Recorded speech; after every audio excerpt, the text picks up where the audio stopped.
Enemy at the Gates, 2001, is a war drama set during one of the bloodiest battles in human history, the Battle of Stalingrad during World War II. Directed by Jean-Jacques Annaud, the film focuses on survival, fear, propaganda, friendship, love, and the deadly psychological duel between two elite snipers. The story follows Soviet sniper Vasily Zaitsev, who becomes a national hero while fighting against invading Nazi forces in the ruined city of Stalingrad.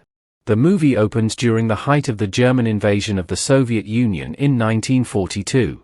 Thousands of Soviet soldiers are being transported by crowded boats across the Volga River toward Stalingrad. The atmosphere is terrifying. Explosions shake the riverbanks, German aircraft bombard the crossing, and frightened young recruits prepare for almost certain death.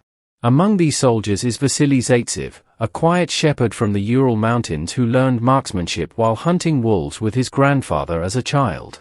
His calm eyes and disciplined nature immediately separate him from the terrified recruits around him. As the Soviet troops land in Stalingrad, the chaos becomes unimaginable. The city is burning, buildings are collapsing, and dead bodies cover the streets.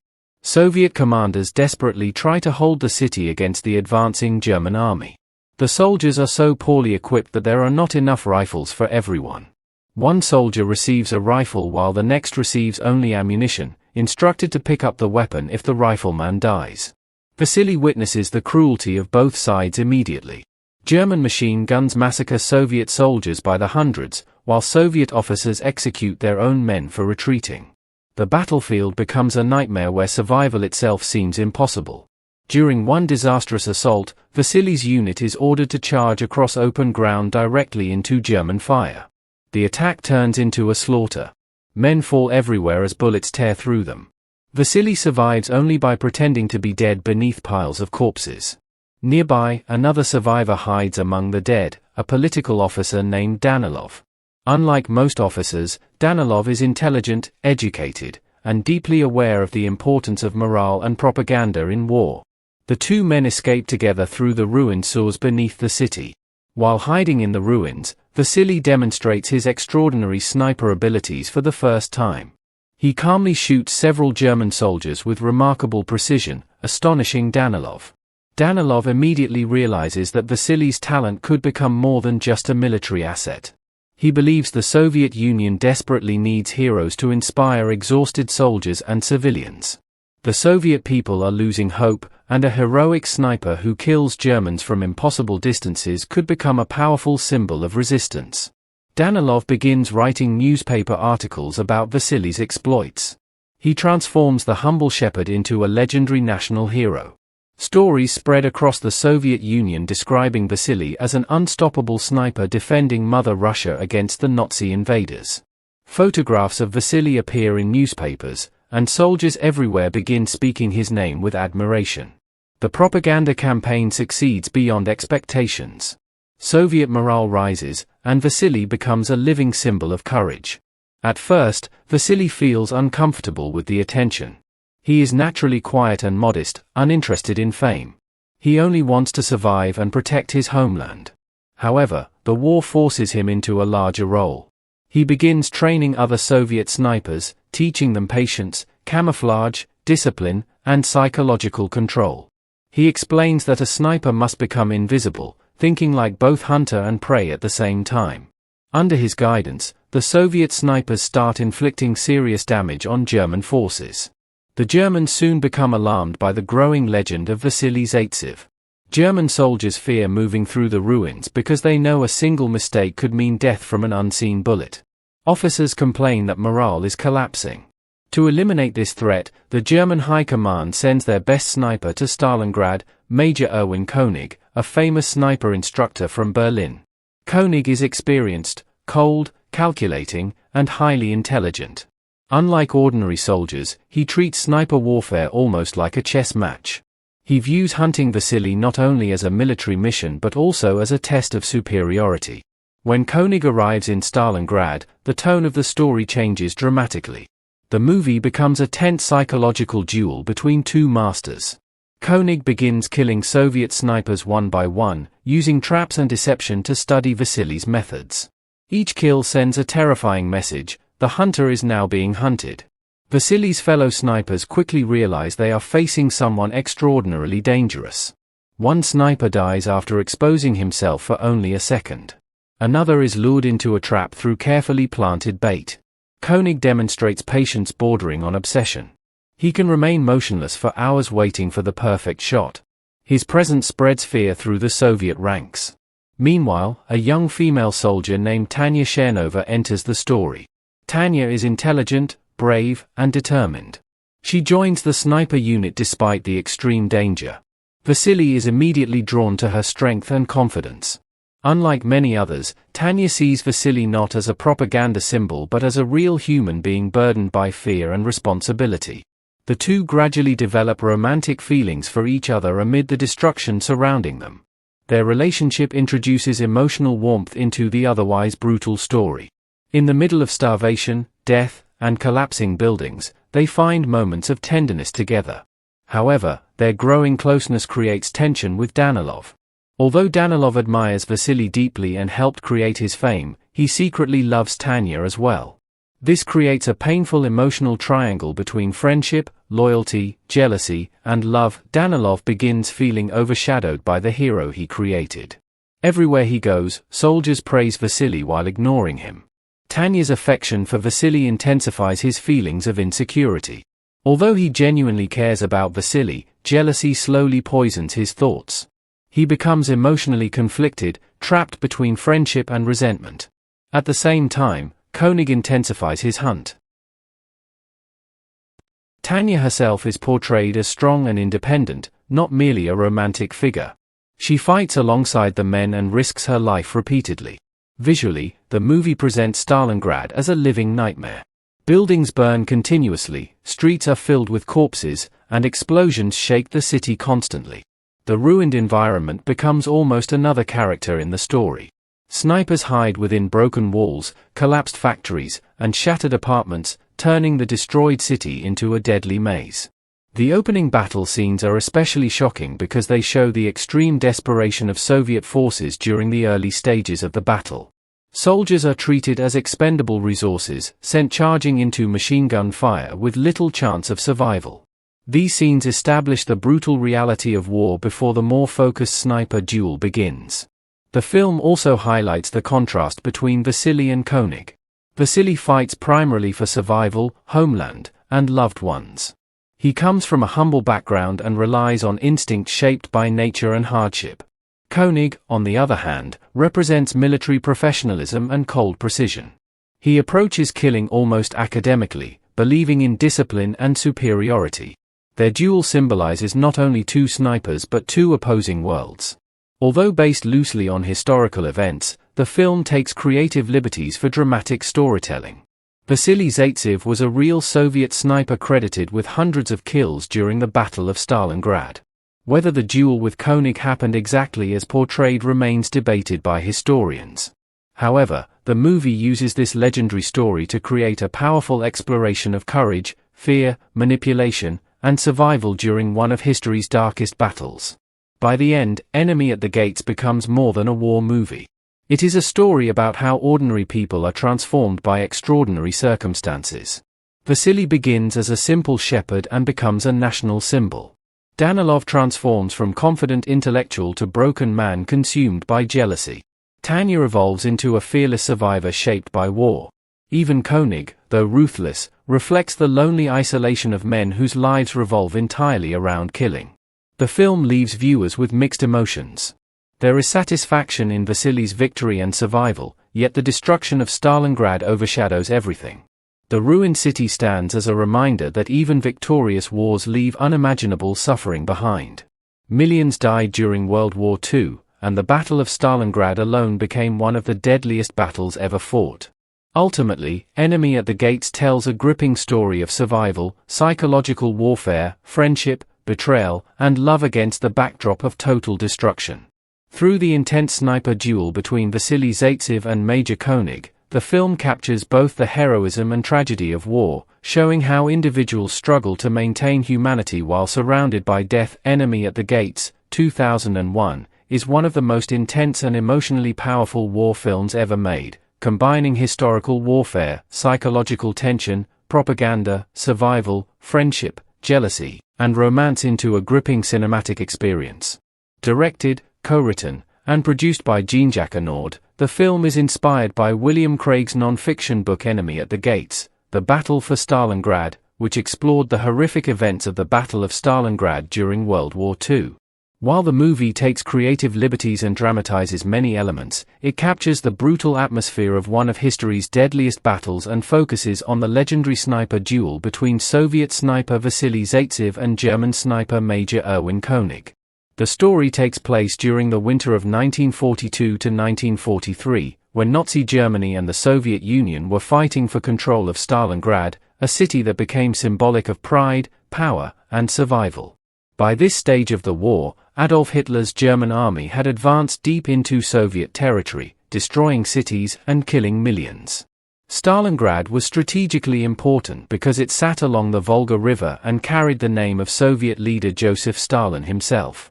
Losing it would be a devastating political and psychological blow for the Soviet Union. Because of this, both sides were willing to sacrifice endless numbers of soldiers for victory. The film immediately throws viewers into the chaos of war. Thousands of terrified Soviet recruits are transported across the Volga River toward the burning city. German aircraft bomb the river relentlessly while frightened soldiers crowd the boats. Among them is Vasily Zaitsev, played by Jude Law. Vasily is not introduced as a traditional action hero. Instead, he appears quiet, observant, humble, and emotionally restrained. He comes from a simple background as a shepherd from the Ural Mountains, where he learned precision shooting from his grandfather while hunting wolves. These early lessons shaped his patience, calmness, and deadly accuracy. As the Soviet soldiers arrive in Stalingrad, the film reveals the horrifying reality of the Eastern Front. Soviet commanders are desperate, poorly equipped, and willing to sacrifice soldiers in huge numbers.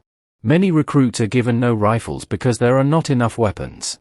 One man carries the gun while another carries ammunition, expected to pick up the weapon once the rifleman dies. This detail instantly establishes the hopelessness and brutality of the situation. The soldiers are ordered into suicidal charges against heavily armed German positions. Machine guns cut them down by the hundreds. Those who retreat are executed by Soviet officers for cowardice. The battlefield becomes a nightmare where soldiers are trapped between German bullets ahead and Soviet execution squads behind. These opening scenes are among the most disturbing parts of the film because they emphasize that war is not glorious or heroic. It is terrifying, chaotic, and cruel. During one failed assault, Vasily survives by hiding among dead bodies. There he meets Danilov, played by Joseph Fiennes, a Soviet political officer and propagandist. Danilov is intelligent, educated, and deeply aware of the importance of stories during wartime. He believes the Soviet people desperately need heroes to inspire them. When Vasily demonstrates extraordinary sniper skills by killing several German soldiers with remarkable precision, Danilov immediately realizes he has found the perfect symbol for Soviet propaganda. Danilov begins writing newspaper articles about Vasily's exploits, transforming him into a national hero almost overnight. The Soviet press presents Vasily as the fearless defender of Stalingrad, a common man standing against the powerful Nazi war machine. Soldiers begin speaking his name with admiration. His image spreads throughout the Soviet Union, boosting morale among exhausted troops and frightened civilians. This aspect of the story is extremely important because the film explores how propaganda works during war. Governments understand that morale can be as powerful as weapons. A heroic figure gives people hope and creates emotional motivation to continue fighting. Vasily becomes more than a sniper, he becomes a symbol. However, the film also shows the burden of being turned into a symbol. Vasily himself is uncomfortable with fame. He never sought glory. He simply wants to survive and defend his country. Jude Law's performance captures this conflict perfectly. He portrays Vasily as emotionally quiet and introspective rather than loud or boastful. His strength comes from patience and calm observation. Unlike typical war heroes in action films, Vasily feels human, vulnerable, and uncertain. This makes him more believable and relatable. As Vasily's reputation grows, the Germans become alarmed. Their soldiers begin fearing movement through the ruins of Stalingrad because death can come instantly from an unseen sniper bullet. German officers realize that Vasily's existence is hurting morale. To solve the problem, the Germans send their own legendary sniper expert to hunt him down, Major Erwin König, played by Ed Harris. König is portrayed as the perfect opposite of Vasily. While Vasily comes from a humble rural background, König is a highly educated professional soldier and the director of a German sniper school. He is calm, disciplined, intelligent, and emotionally cold. He approaches killing with almost scientific precision. Ed Harris gives the character an eerie sense of patience and control, making König feel extremely dangerous even when he says very little. Once König arrives in Stalingrad, the film transforms into a psychological duel between two master snipers. This duel becomes the heart of the movie. Unlike ordinary battles involving explosions and large armies, sniper warfare depends on patience, observation, deception, and psychological endurance. One mistake means death. The ruined city of Stalingrad becomes a giant hunting ground. Broken factories, collapsed buildings, and piles of rubble create endless hiding places. Every shattered window could contain a sniper rifle. The tension grows because both men know they are facing an equal opponent. König begins killing Soviet snipers one by one, carefully studying Vasily's methods. His kills are not random. He sets traps, predicts behavior, and manipulates situations to draw enemies into vulnerable positions. He demonstrates incredible patience, sometimes waiting hours without moving. This psychological warfare creates enormous pressure on Vasily and the Soviet command. At the same time, the film develops its emotional core through the character of Tanya Chernova, played by Rachel Weisz. Tanya is a brave and intelligent female soldier who joins the Soviet sniper unit. She quickly forms a bond with Vasily. Unlike the Soviet propaganda machine, Tanya sees Vasily as a real person rather than a heroic symbol. Their relationship introduces tenderness into the brutal story. Surrounded by death, destruction, and starvation, they find moments of human warmth and emotional connection. Their romance reminds viewers that even during terrible wars, people still search for love, comfort, and hope. Rachel Weisz gives Tanya strength and independence rather than portraying her as simply a love interest. She fights alongside the men and faces the same dangers. Her relationship with Vasily feels genuine because it grows naturally through shared fear and survival. However, their romance creates emotional conflict with Danilov. Although Danilov helped create Vasily's fame and genuinely admires him, he secretly loves Tanya himself. This creates one of the film's most tragic emotional arcs. At first, Danilov appears loyal and supportive. He sees Vasily almost like a brother and believes deeply in the hero he created. But gradually, jealousy begins poisoning his emotions. Everywhere he goes, people celebrate Vasily while ignoring him. Tanya's growing love for Vasily intensifies these feelings. Danilov starts feeling invisible, overshadowed by the very hero he helped build. Joseph Fiennes plays this emotional deterioration brilliantly. Danilov is not portrayed as evil. Instead, he becomes a tragic figure consumed by insecurity and emotional pain. His jealousy slowly damages his friendship with Vasily and clouds his judgment. Meanwhile, the sniper duel between Vasily and König becomes increasingly intense. One of the film's most memorable elements is its use of silence and stillness. Instead of constant action, the tension often comes from waiting. A single movement or reflection of light could reveal a sniper's position. The audience becomes trapped in the same nervous anticipation as the characters. The film repeatedly emphasizes the psychological nature of sniper combat. Snipers must think like hunters while also knowing they are prey. They study behavior, predict movements, and exploit fear. This transforms warfare into a deadly mental game. König gains advantages by using manipulation and deception. He even uses a young boy named Sasha, who moves between Soviet and German lines, to gather information. Sasha becomes another tragic victim of war. He is innocent, frightened, and simply trying to survive, but he is caught between powerful forces beyond his control. Eventually, König kills several of Vasily's comrades, proving that he may actually be superior. These losses deeply affect Vasily emotionally. For the first time, he experiences serious self-doubt and fear. The legendary Soviet hero begins questioning whether he can actually defeat his enemy. This is another important theme in the film, the difference between myth and reality. Propaganda has transformed Vasily into an unstoppable legend, but in truth he remains human. He feels fear, grief, and uncertainty like everyone else. Bob Hoskins brings authority and intensity to Khrushchev's role. His character represents the harsh political realities of wartime leadership, where human lives are often treated as tools for victory and propaganda. The emotional tension eventually reaches its peak when Danilov's jealousy contributes to a tragic mistake. Feeling emotionally broken and isolated, he indirectly reveals information that places Vasily in danger. Although he never truly wants Vasily dead, his insecurity causes terrible consequences. Soon afterward, Sasha is executed by the Germans, highlighting once again how war destroys innocence. His death is heartbreaking because he represents ordinary civilians trapped between giant political forces. As the final confrontation approaches, Vasily remembers the lessons his grandfather taught him during childhood. Hunting wolves required patience, silence, and understanding the enemy's instincts. These memories restore his focus. He stops reacting emotionally and returns to pure survival instincts. The climax takes place in the ruins of a factory where Vasily and König engage in their final sniper duel.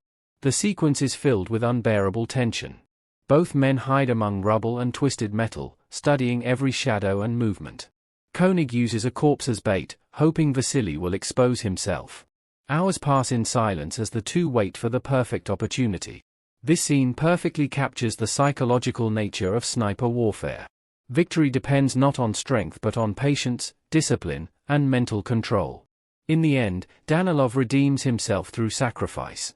Overcome with guilt for his jealousy and mistakes, he deliberately exposes himself to König's fire. König shoots him, revealing his position for a brief second. That moment gives Vasily the opportunity he needs. Vasily fires a precise shot and kills König instantly. The duel is over. Vasily approaches König's body carefully, confirming the kill. The Soviet hero has defeated Germany's greatest sniper. Symbolically, it represents the Soviet Union surviving against overwhelming odds. Danilov dies shortly afterward in Vasily's arms. Before dying, he finally reconciles emotionally with his friend. His death is tragic because he was both creator and victim of the propaganda machine. He helped build a hero who eventually overshadowed him completely. The film ends on a more hopeful emotional note when Vasily reunites with Tanya, whom he feared was dead. Their embrace provides a small moment of humanity amid the ruins of Stalingrad. One of the greatest strengths of Enemy at the Gates is its atmosphere. The city itself feels alive with destruction. Burned buildings, endless smoke, freezing weather, and constant explosions create a world where death feels present in every scene. The film captures the exhaustion and terror of urban warfare exceptionally well. The performances are also central to the film's success. Jude Law brings quiet humanity to Vasily. Ed Harris creates one of cinema's most chilling sniper antagonists through calm intelligence rather than loud villainy. Rachel Weisz provides emotional depth and warmth, while Joseph Fiennes delivers perhaps the most tragic performance as Danilov. Another reason the film remains memorable is because it combines large-scale war with deeply personal conflict. The Battle of Stalingrad involved millions of soldiers, yet the story narrows the focus onto a handful of individuals struggling emotionally and psychologically within that massive historical tragedy. The movie also explores how war changes people. Vasily transforms from a simple shepherd into a national symbol. Danilov changes from idealistic intellectual into a jealous and broken man. Tanya evolves into a hardened survivor. Even König appears emotionally isolated, shaped entirely by his profession as a killer. Ultimately, Enemy at the Gates is not just about snipers or military tactics. It is about survival, fear, propaganda, love, jealousy, sacrifice, and the emotional cost of war. Through the sniper duel between Vasily Zaitsev and Major König, the film examines how ordinary human beings are pushed to their limits during extraordinary historical events. Even after the final shot is fired, the ruined city of Stalingrad reminds viewers that victory in war always comes with terrible human suffering.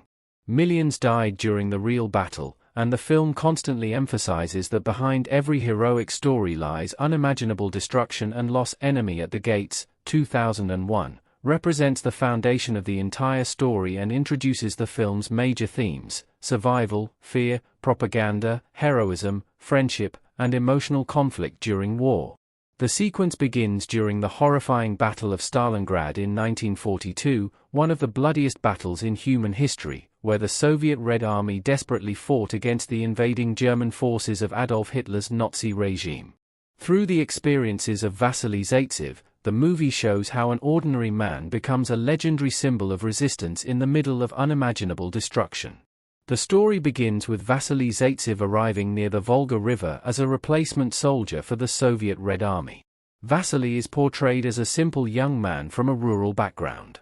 Before the war, he lived as a shepherd in the Ural Mountains, where he learned hunting and sharpshooting from his grandfather. Those early experiences taught him patience, silence, precision, and survival instincts. Unlike trained military officers, Vasily does not arrive at Stalingrad as a decorated hero or experienced commander. He is simply another frightened recruit being thrown into one of the deadliest battlefields in history. The film immediately creates an atmosphere of fear and hopelessness. Thousands of Soviet soldiers are crowded together on transport boats crossing the Volga River toward the burning city of Stalingrad. German aircraft fly overhead, bombing the river relentlessly. Explosions erupt all around them as soldiers panic and scream. The river crossing becomes a terrifying journey toward almost certain death. These scenes are extremely important because they show the desperate condition of the Soviet Union during this stage of World War II. German forces had already conquered huge parts of Europe and advanced deep into Soviet territory.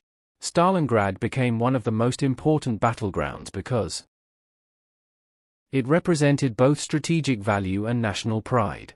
Soviet leaders understood that losing the city named after Stalin would be devastating both politically and emotionally. Because of this, Soviet commanders were willing to sacrifice enormous numbers of soldiers to defend it. When Vasily and the other recruits finally reach the city, they are immediately pushed into combat with almost no preparation. The battlefield is complete chaos. Buildings burn everywhere, dead bodies cover the streets, and explosions constantly shake the ground. Soldiers are screaming, officers are shouting orders, and machine gun fire tears through the air without pause. One of the most shocking details in the film is the lack of weapons. The Soviet army is so poorly supplied that there are not enough rifles for every soldier. One man receives a rifle while another receives only ammunition. The unarmed soldiers are told to follow the riflemen and pick up weapons from dead bodies once the rifle carriers are killed. This detail perfectly demonstrates how desperate and unprepared the Soviet forces were during the early stages of the battle. Vasily himself receives only rifle cartridges instead of a gun.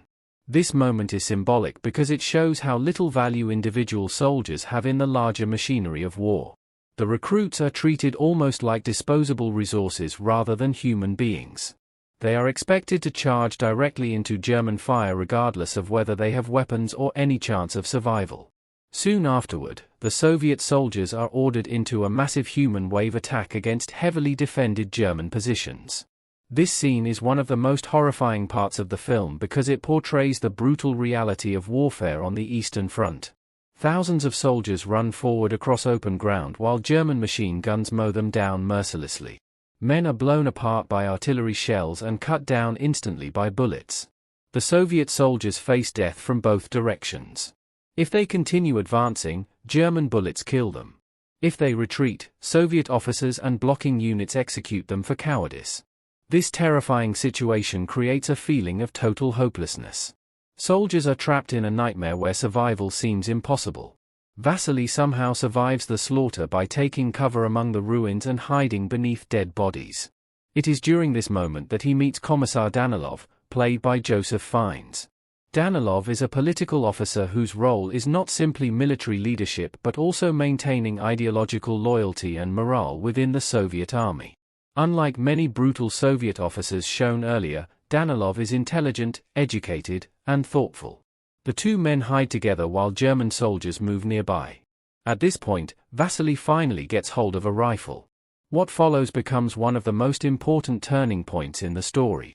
Remaining calm under pressure, Vasily uses his natural shooting talent to kill 5 German soldiers with extraordinary precision before the enemy escapes. This moment reveals Vasily's exceptional abilities for the first time. Unlike ordinary soldiers firing wildly in panic, Vasily remains patient and controlled. He carefully studies his targets and waits for the right moment to shoot. His skill reflects the lessons he learned during childhood as a hunter.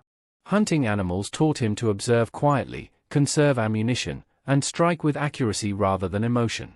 Danilov immediately recognizes that Vasily is special. In the middle of chaos and fear, Vasily displays a calmness and confidence unlike anyone else around him.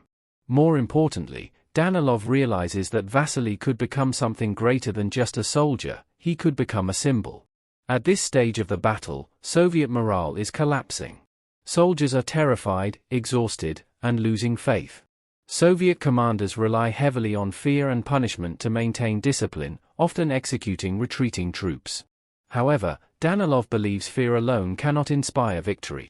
He understands that people also need hope. This idea becomes central to the film's themes. During war, morale can be as important as weapons. Armies fight not only with guns and tanks but also with emotions, beliefs, and symbols. Danilov believes that creating heroes can inspire ordinary people to keep fighting even under impossible conditions. When Red Army commander Nikita Khrushchev asks his officers how to improve morale, Danilov presents a new strategy. Instead of motivating soldiers only through fear and punishment, he argues that the Soviet Union needs inspirational figures. He suggests reviving the army newspaper and publishing stories about heroic soldiers whose courage can inspire the nation. Danilov chooses Vasily as the perfect hero. This decision changes Vasily's life completely. Danilov begins writing newspaper articles describing Vasily's sniper kills and bravery. These stories spread throughout the Soviet Union. Soon, Vasily Zaitsev becomes famous as the heroic defender of Stalingrad, a common Soviet man standing against the mighty German army. The transformation is fascinating because Vasily himself never seeks fame. He remains quiet, humble, and uncomfortable with attention. He sees himself as an ordinary soldier simply trying to survive.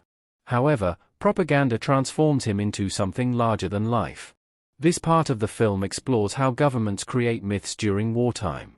Real people are turned into symbols representing courage, patriotism, and resistance. Vasily becomes a living example of Soviet determination. His image appears in newspapers, and soldiers begin speaking about him with admiration and hope. The propaganda campaign succeeds because people desperately need someone to believe in. In the middle of starvation, destruction, and endless death, Vasily's story provides emotional strength.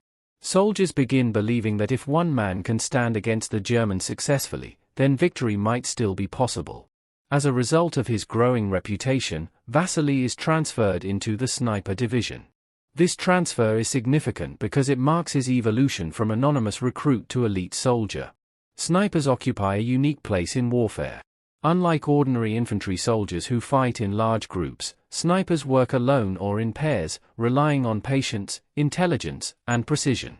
Vasily's hunting background makes him naturally suited for sniper warfare. He understands camouflage, observation, and timing instinctively. In the ruins of Stalingrad, these abilities become deadly advantages. The destroyed city becomes a giant hunting ground filled with shadows, broken walls, and hidden firing positions. At the same time, Vasily's friendship with Danilov grows stronger. Danilov admires him genuinely and feels proud for discovering him. Their relationship initially resembles a partnership. Danilov creates the legend while Vasily becomes the hero at the center of it. However, the film also begins developing emotional complications through the character of Tanya Chernova, played by Rachel Weisz. Tanya is a private serving in the local militia, and she quickly becomes emotionally connected to both men. Tanya is portrayed as brave, intelligent, and independent. Unlike many female characters in war films who exist mainly as romantic figures, Tanya actively participates in the war effort.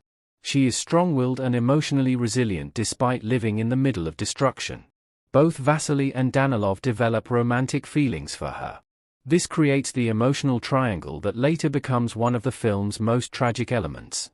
Vasily's attraction to Tanya feels natural because she sees him as a real human being rather than merely a propaganda symbol. Around her, he can escape the pressure of being a national hero. She understands his fear, loneliness, and vulnerability. Danilov's feelings for Tanya are more complicated. He is intellectual, sensitive, and emotionally intense. He deeply admires her intelligence and strength. However, as Tanya grows closer to Vasily, Danilov slowly begins feeling overshadowed and emotionally isolated. Fearing for Tanya's safety near the front lines, Danilov arranges for her transfer to an intelligence unit. Officially, the transfer is justified because she speaks German and can help translate intercepted radio communications. On the surface, this seems like a protective and practical decision. However, emotionally, the situation is more complicated. Danilov genuinely worries about Tanya's safety because the battlefield is incredibly dangerous. Snipers, artillery, and bombings kill soldiers constantly. Yet part of his decision is also influenced by jealousy and possessiveness. By moving Tanya away from the sniper division, he hopes to create emotional distance between her and Vasily. This moment quietly reveals the beginning of Danilov's inner conflict. At first, he proudly supports Vasily and helps build his fame. But as Vasily becomes more admired, especially by Tanya, Danilov starts feeling invisible beside the hero he created. This emotional tension becomes increasingly important later in the film because it shows how war damages not only bodies but also relationships and emotions. Jealousy, loneliness, and insecurity slowly poison Danilov's friendship with Vasily. Another important aspect of this key point is how it establishes the contrast between different forms of power. Vasily possesses practical survival skills and natural instinct. Danilov possesses intelligence, political understanding, and influence over propaganda. Tanya possesses emotional strength and independence. Together, these three characters represent different responses to the horrors of war. The Battle of Stalingrad itself acts almost like another character in the story. The ruined city constantly surrounds the characters with death and destruction. Smoke fills the air, buildings collapse, and bodies lie everywhere.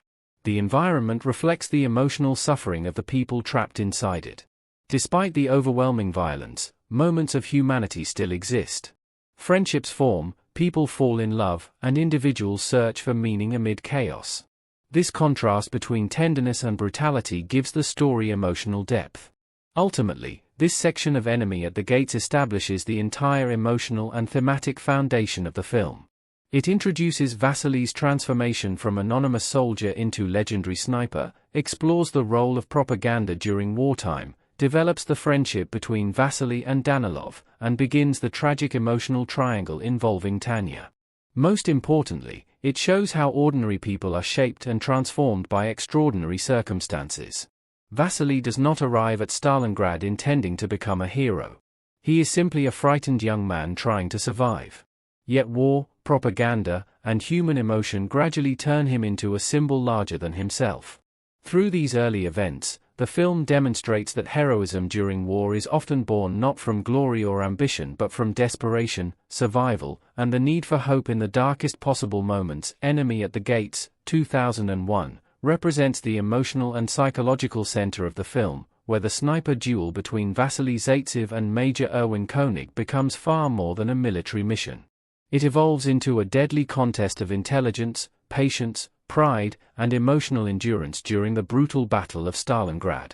At the same time, the story deepens its exploration of propaganda, friendship, jealousy, love, and the mental cost of war. As the battle in Stalingrad continues, Soviet snipers begin inflicting serious damage on the German army. The destroyed city has become a perfect environment for sniper warfare. Collapsed buildings, broken factories, shattered windows, and endless rubble create countless hiding places. Soviet snipers use these ruins to hunt German soldiers with terrifying efficiency.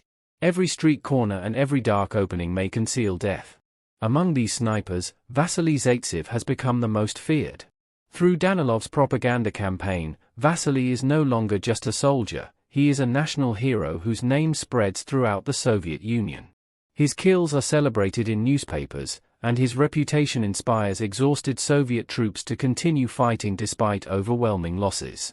However, this growing legend also creates a serious problem for the Germans. Soldiers become afraid to move through the city because they believe Vasily is always watching them. German morale begins weakening as fear spreads among the troops. Officers realize that Vasily's existence is damaging not only military operations but also the psychological confidence of the German army. To solve this problem, the Germans send Major Erwin König to Stalingrad. König is introduced as a legendary sniper expert and the head of a German sniper school. Unlike ordinary battlefield soldiers, König represents precision, discipline, and cold professionalism. He is not driven by rage or emotion. Instead, he approaches sniper warfare like a chess master studying an opponent several moves ahead. Ed Harris portrays König with remarkable calmness and intelligence. He rarely raises his voice or displays strong emotion, which makes him even more intimidating. His silence creates tension because viewers understand that he is constantly thinking, calculating, and observing. The Germans deploy König for two important reasons. First, they want him to kill Vasily and end the threat posed by Soviet snipers. Second, they want to destroy Soviet morale by eliminating the hero who has become a symbol of resistance. This turns the sniper duel into something much larger than two men hunting each other. The outcome now carries political and emotional significance for both armies. König quickly demonstrates why he is feared.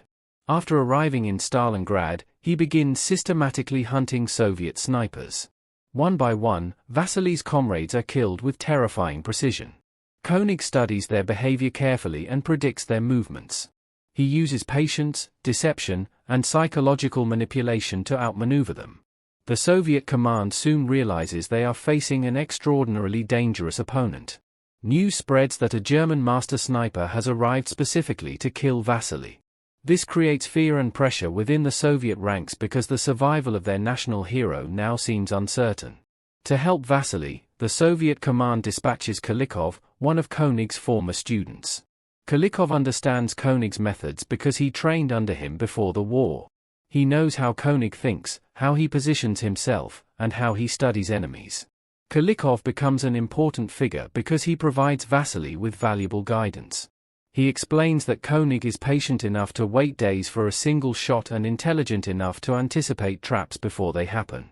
Kulikov warns Vasily not to underestimate him emotionally or intellectually. This part of the story highlights one of the film's major themes: sniper warfare is psychological warfare. Victory depends not simply on shooting skill but on understanding the opponent's mind. Every movement, shadow, and decision becomes part of a mental battle. At first, Kulikov's experience appears to give the Soviets an advantage.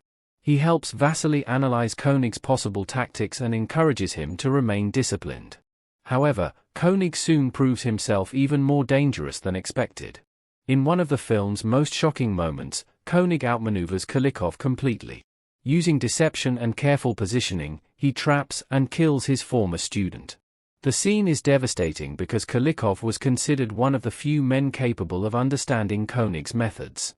Kulikov's death deeply shakes Vasily's confidence. Until this point, Vasily has been treated almost like an unstoppable legend.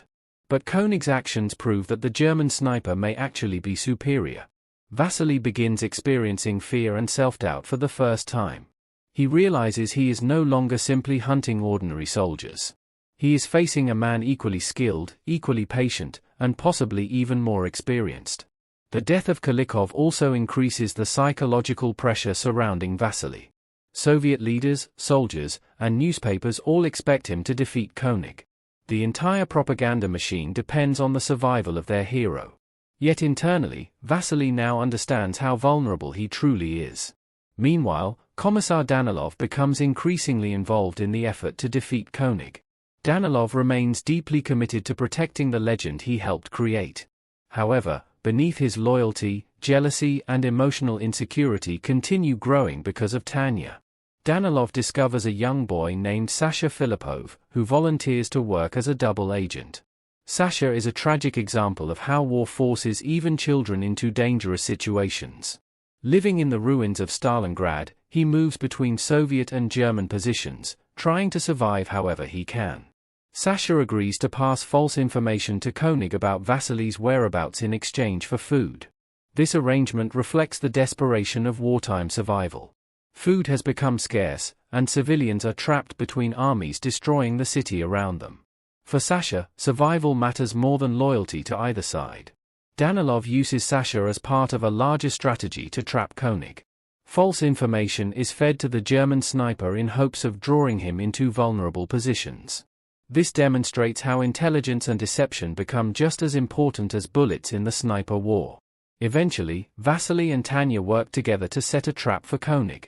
This sequence is one of the most tense moments in the film because it shows the careful coordination required between snipers. Vasily studies König's likely movements while Tanya assists by observing and distracting the enemy. Their teamwork demonstrates the growing trust and emotional bond between them. The trap succeeds partially when Vasily manages to wound König. This moment is significant because it proves that König is not invincible. For the first time, the German sniper is forced into a defensive position. The injury also reveals Sasha's role in helping the Soviets because König realizes someone has been feeding false information. However, the struggle is far from over.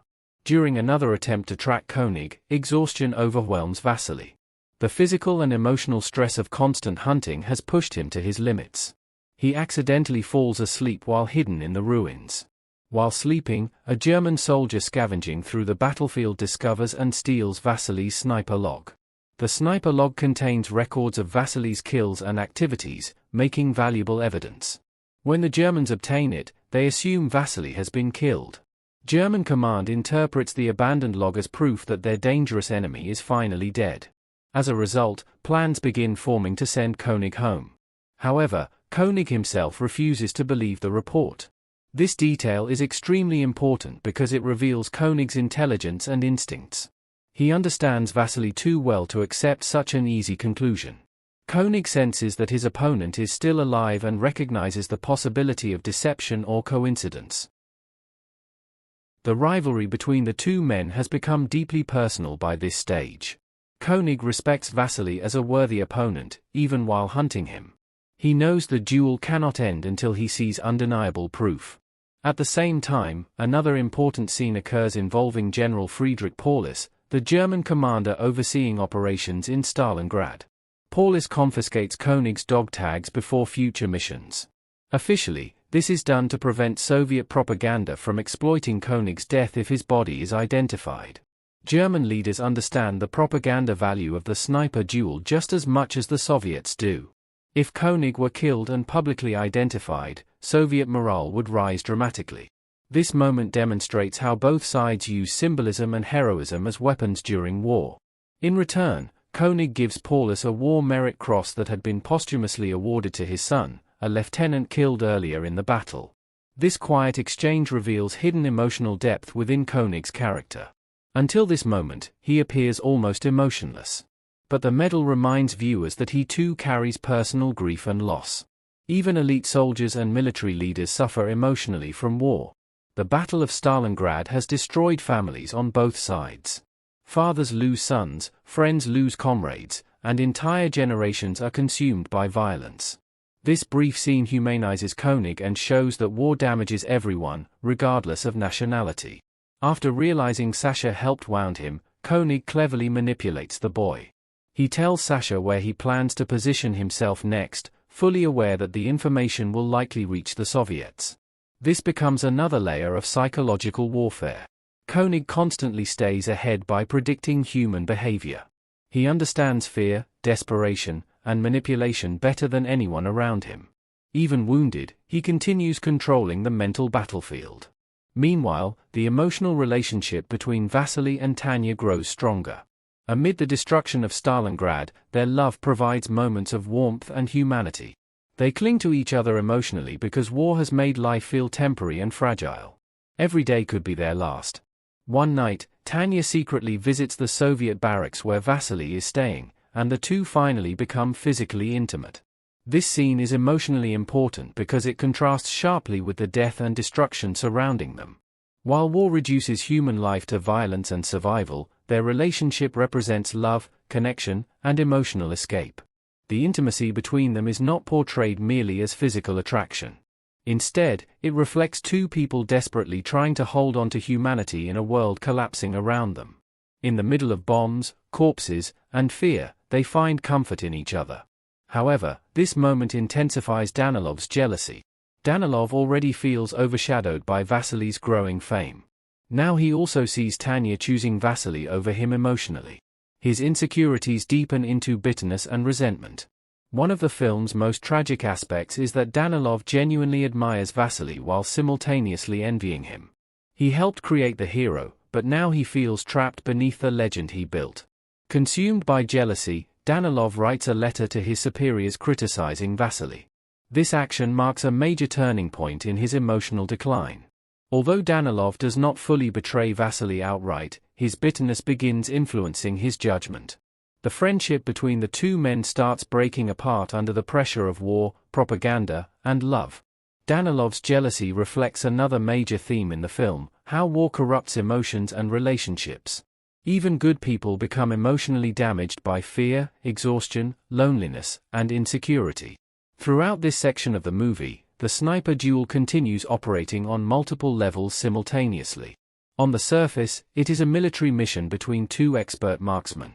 But underneath, it also represents ideological conflict, propaganda warfare, psychological endurance, and personal obsession.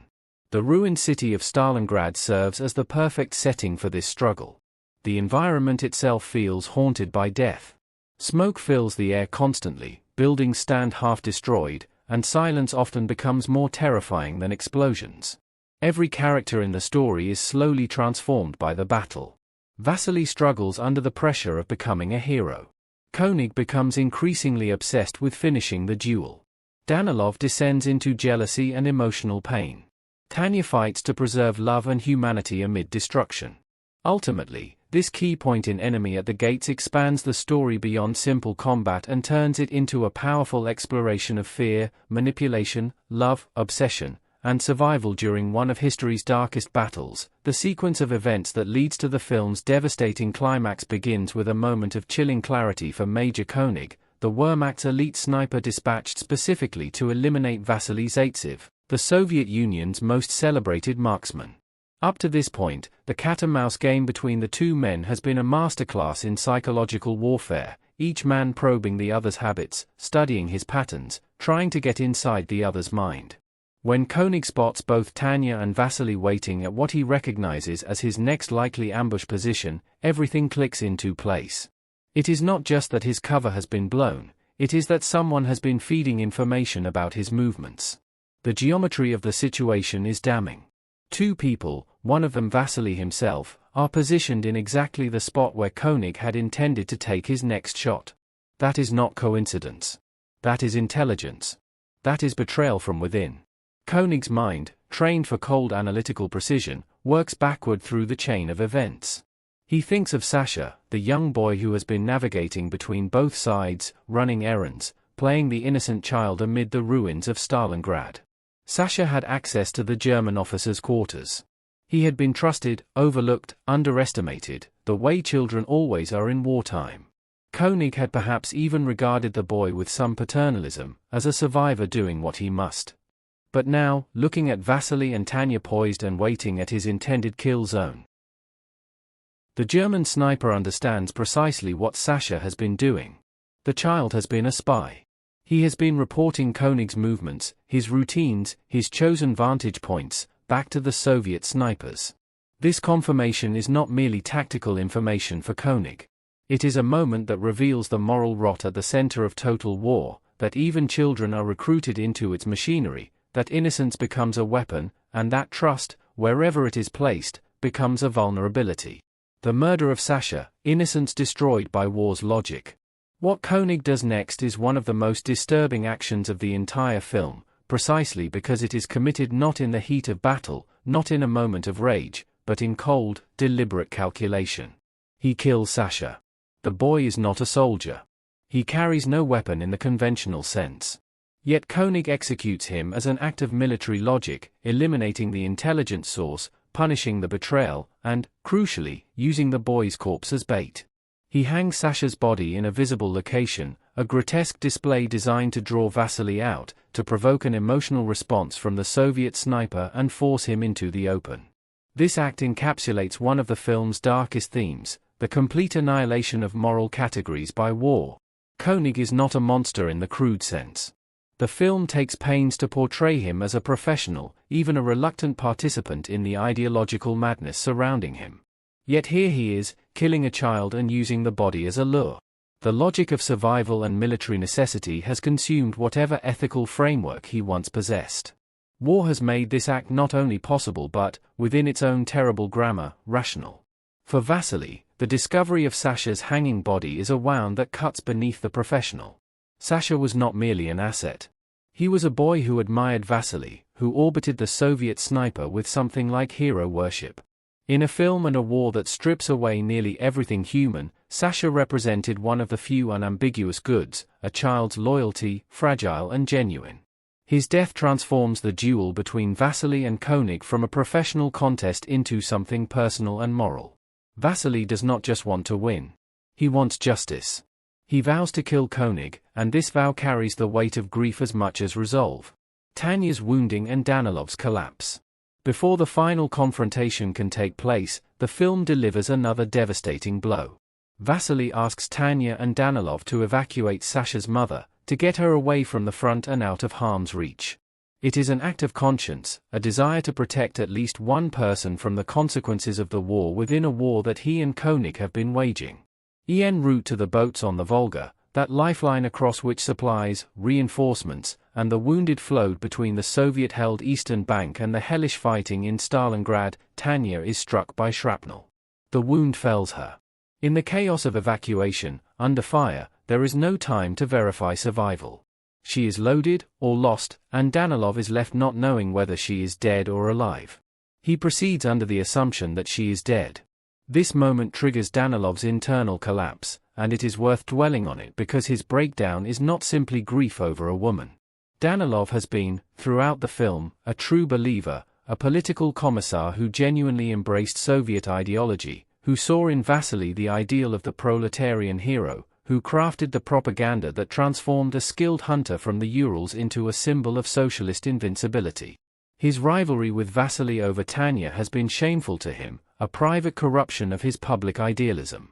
Now, with Tanya apparently dead, he is left holding the wreckage of everything he built his identity around. He regrets his jealousy. He regrets allowing his desire for Tanya to poison his relationship with Vasily, to compromise his own integrity. But beyond the personal, something larger crumbles.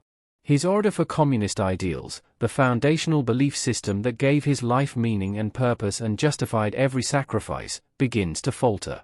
Tanya's death, or what he believes to be her death, in the service of a war fought for those ideals breaks something in him. If this is what the ideology produces, this suffering, this waste, this child's hanging body and this woman's shrapnel wound, then what exactly is being built from all this ruin? Danilov's crisis of faith is the film's most explicit political moment. It does not denounce Soviet ideology through polemics.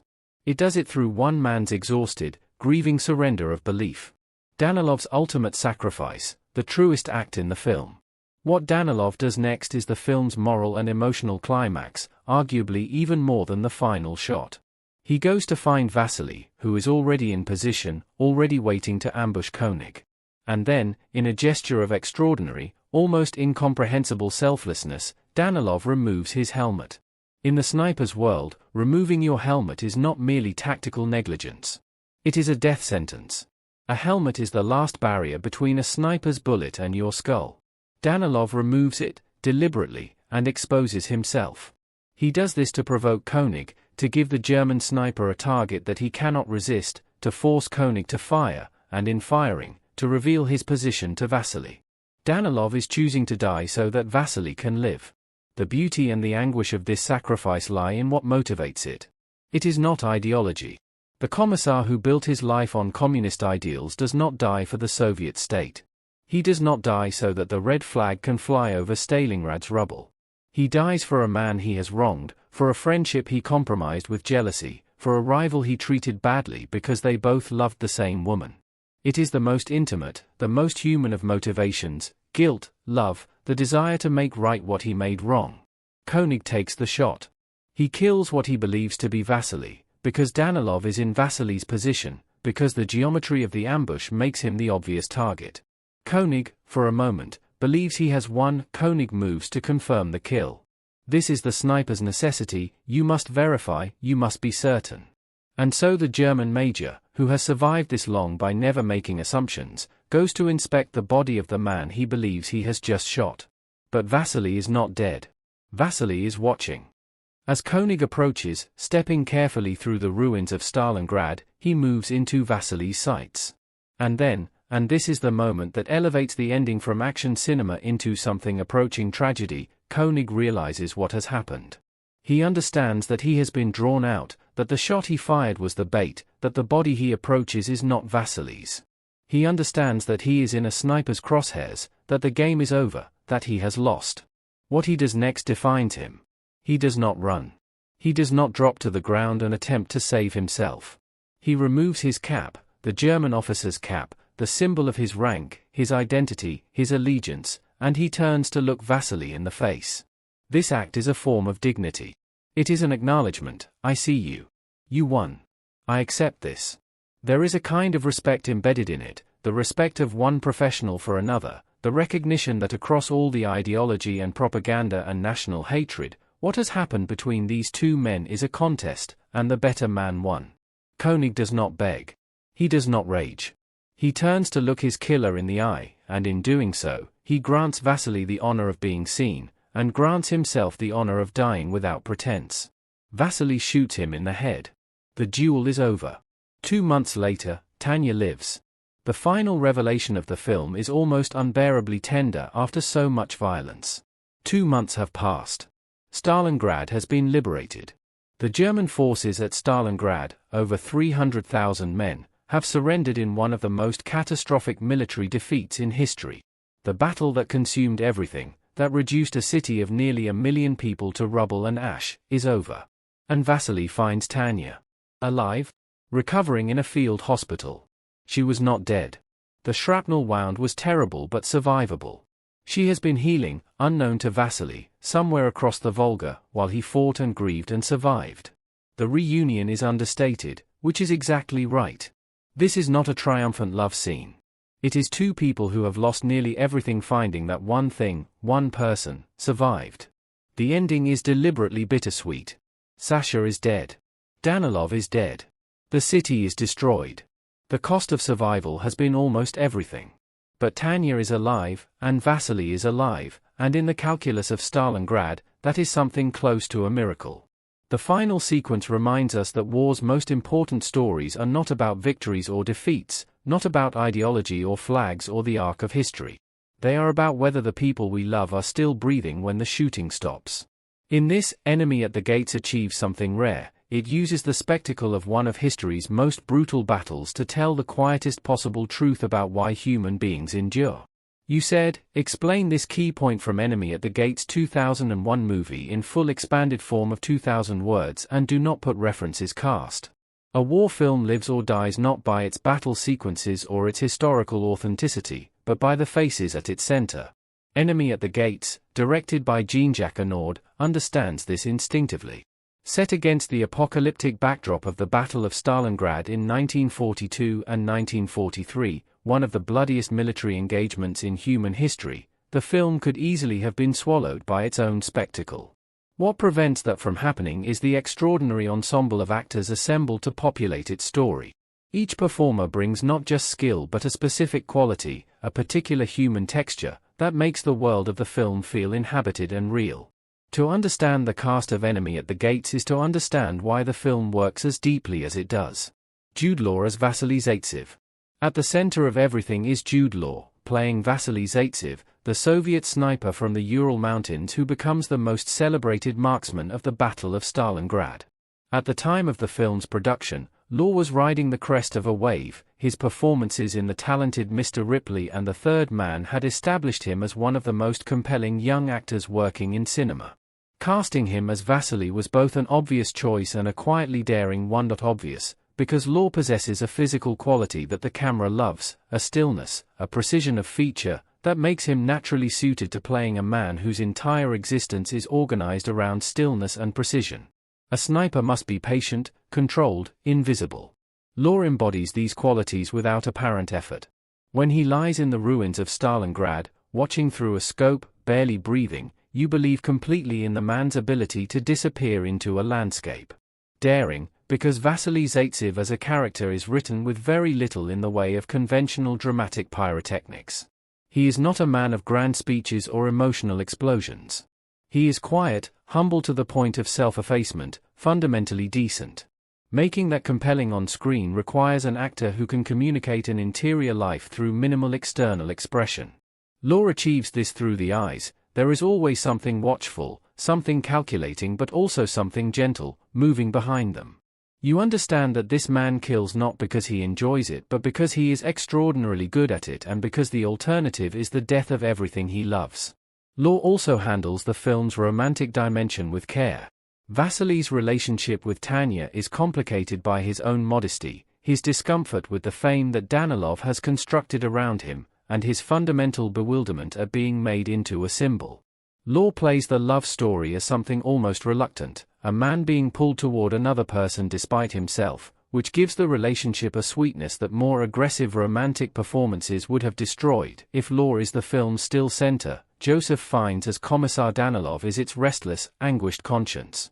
Fiennes had come to global attention just a few years earlier with his performance in Shakespeare in Love, where he demonstrated a capacity for passionate, intellectually driven characters caught between aspiration and reality. Danilov is that archetype pushed to its darkest extreme. Danilov is a true believer in the Soviet project, in the power of the heroic myth, in the possibility that propaganda can be a form of truth-telling if the hero at its center is genuinely heroic.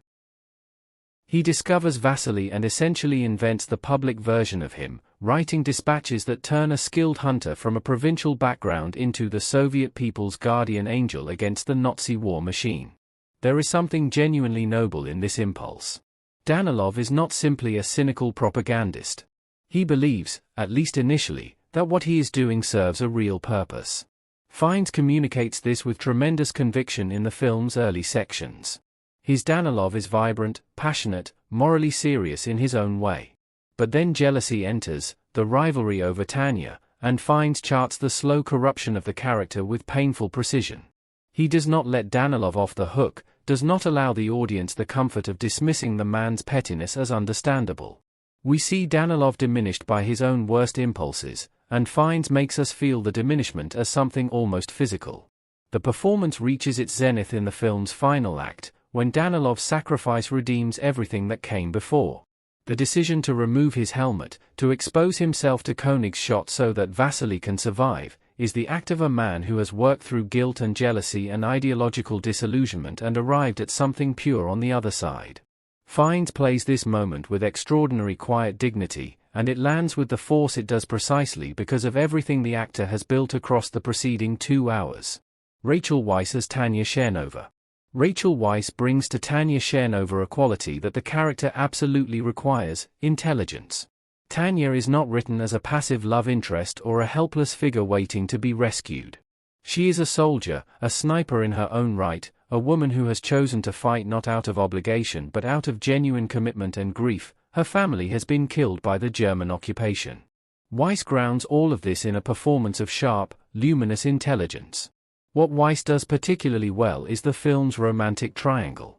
She is positioned between Vasily and Danilov, genuinely connected to both men in different ways, aware of both men's feelings, navigating the situation with a combination of honesty and pragmatism that could easily read as coldness but in Weisz's hands reads instead as the clarity of a woman who has already lost too much to be sentimental.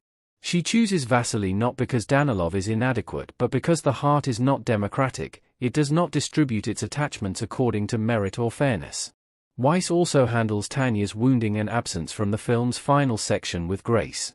Her reappearance in the film hospital at the end, alive when everyone believed her dead, could be a saccharine rescue of the plot. But because Weisz has established Tanya as a fully realized person rather than a symbol, her survival feels like justice rather than contrivance. Ed Harris's portrayal of Major König is the performance that gives the film its spine. König is a fascinating creation, the Wehrmacht's elite sniper, sent to Stalingrad specifically to kill Vasily and thereby destroy the Soviet propaganda myth built around him. He is, in every sense, Vasily's mirror image, equally skilled, equally professional, operating within an equally brutal system of military logic. Harris was an interesting choice for the role because he brings to it a quality of weathered, melancholy intelligence that prevents König from becoming a cartoon villain. This is a man who is very good at something terrible. He takes no apparent pleasure in what he does. When he kills Sasha, the most morally inexcusable act in the film, Harris plays it not as sadism but as grim military calculation, which in some ways makes it more disturbing. The act is terrible precisely because it is rational within König's frame of reference. The performance reaches its peak in the film's final moments.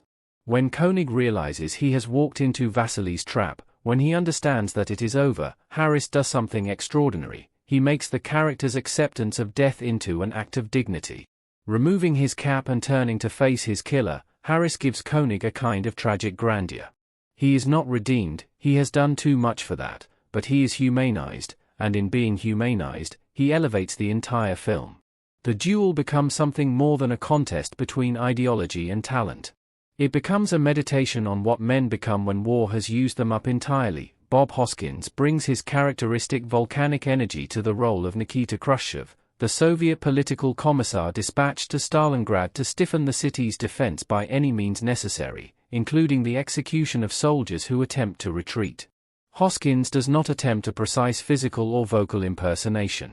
Instead, he captures the essence of the man as the film requires him, terrifying, pragmatic, possessed of a brutal intelligence that operates entirely outside normal moral parameters. Hoskins is most effective in his scenes establishing the Soviet policy of no retreat, the order that troops crossing the Volga going the wrong way would be shot, that backward movement was equivalent to treason. He conveys the logic of this policy, the desperate calculation that sometimes the threat of certain death from your own side is the only way to counter the certain death offered by the enemy. It is not a sympathetic portrait, exactly, but it is a comprehensible one, which is more interesting. Ron Perlman as Kulikov, Vasily's fellow sniper and mentor figure, provides the film with some of its warmth and dark humor. Perlman is a physically imposing presence, enormous, bear-like, and he uses this to create a character who is simultaneously intimidating and oddly comforting. Kulikov is experienced, unillusioned, and genuinely fond of Vasily. His death at König's hand serves as the film's first demonstration of the German sniper's lethal capability and raises the stakes of everything that follows. Gabriel Marshall Thompson as Sasha Filippov. Perhaps the most emotionally demanding performance in the film comes from Gabriel Marshall Thompson as the boy Sasha, precisely because it demands that an actor achieve maximum audience sympathy in minimum screen time. Sasha is positioned as the film's symbol of lost innocence, a child doing extraordinary things in extraordinary circumstances, drawn to Vasily as a hero figure. Marshall Thompson accomplishes this beautifully.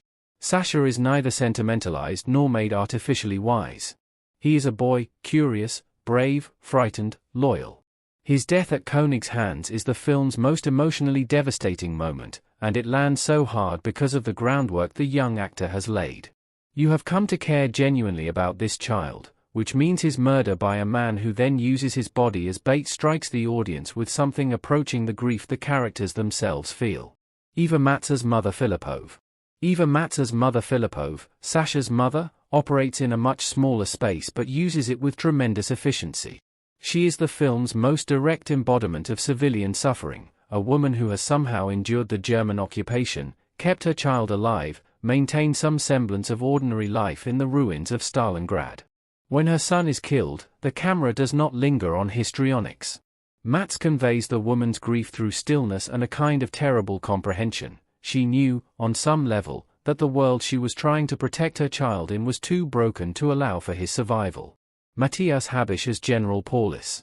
Matthias Habisch appears briefly but meaningfully as General Friedrich Paulus, the commander of the German Sixth Army at Stalingrad. His presence in the film serves primarily to anchor the historical frame. Paulus's eventual surrender of the Sixth Army was one of the turning points of the entire war, the moment when the myth of German military invincibility began its final collapse. Habisch brings to the role a quality of exhausted grandeur, a man who understands what is happening and cannot stop it. Supporting cast: Tom Washire and Robert Stadlober. Tom Washire and Robert Stadlober appear in smaller roles, a soldier and a spotter respectively, that serve primarily to populate the world of the film and make it feel inhabited. Wlashaya, who would later achieve international recognition in Game of Thrones, demonstrates even in this small role the magnetic screen presence that would define his later career. The ensemble as architecture.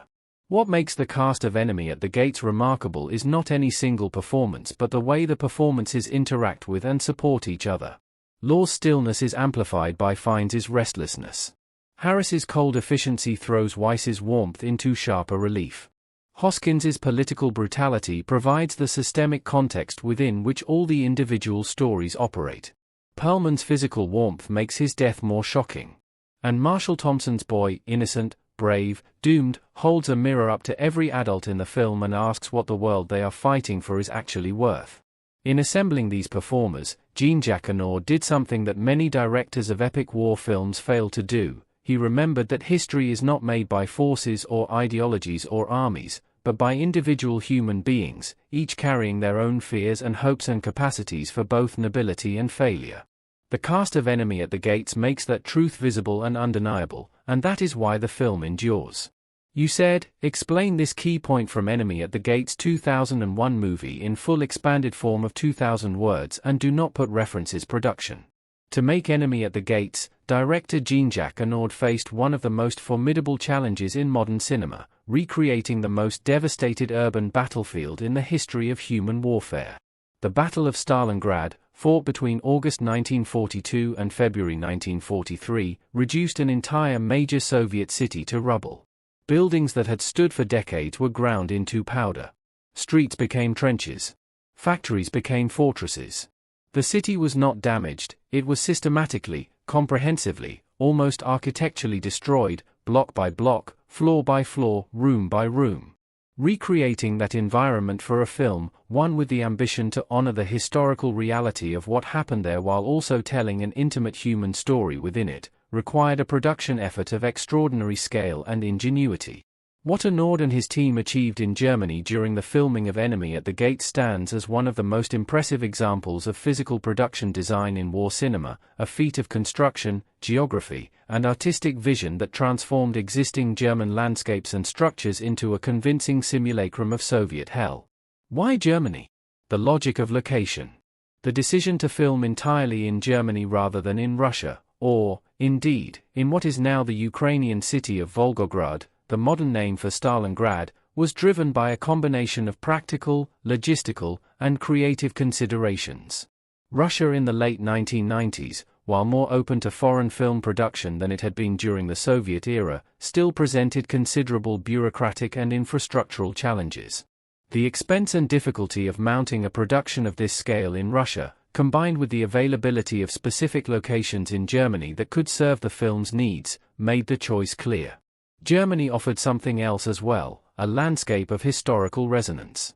The country carried within its geography and its built environment the physical traces of the Second World War, derelict industrial structures, former military installations, post-industrial wastelands that had never quite recovered from the war's conclusion or from the subsequent decades of Cold War division.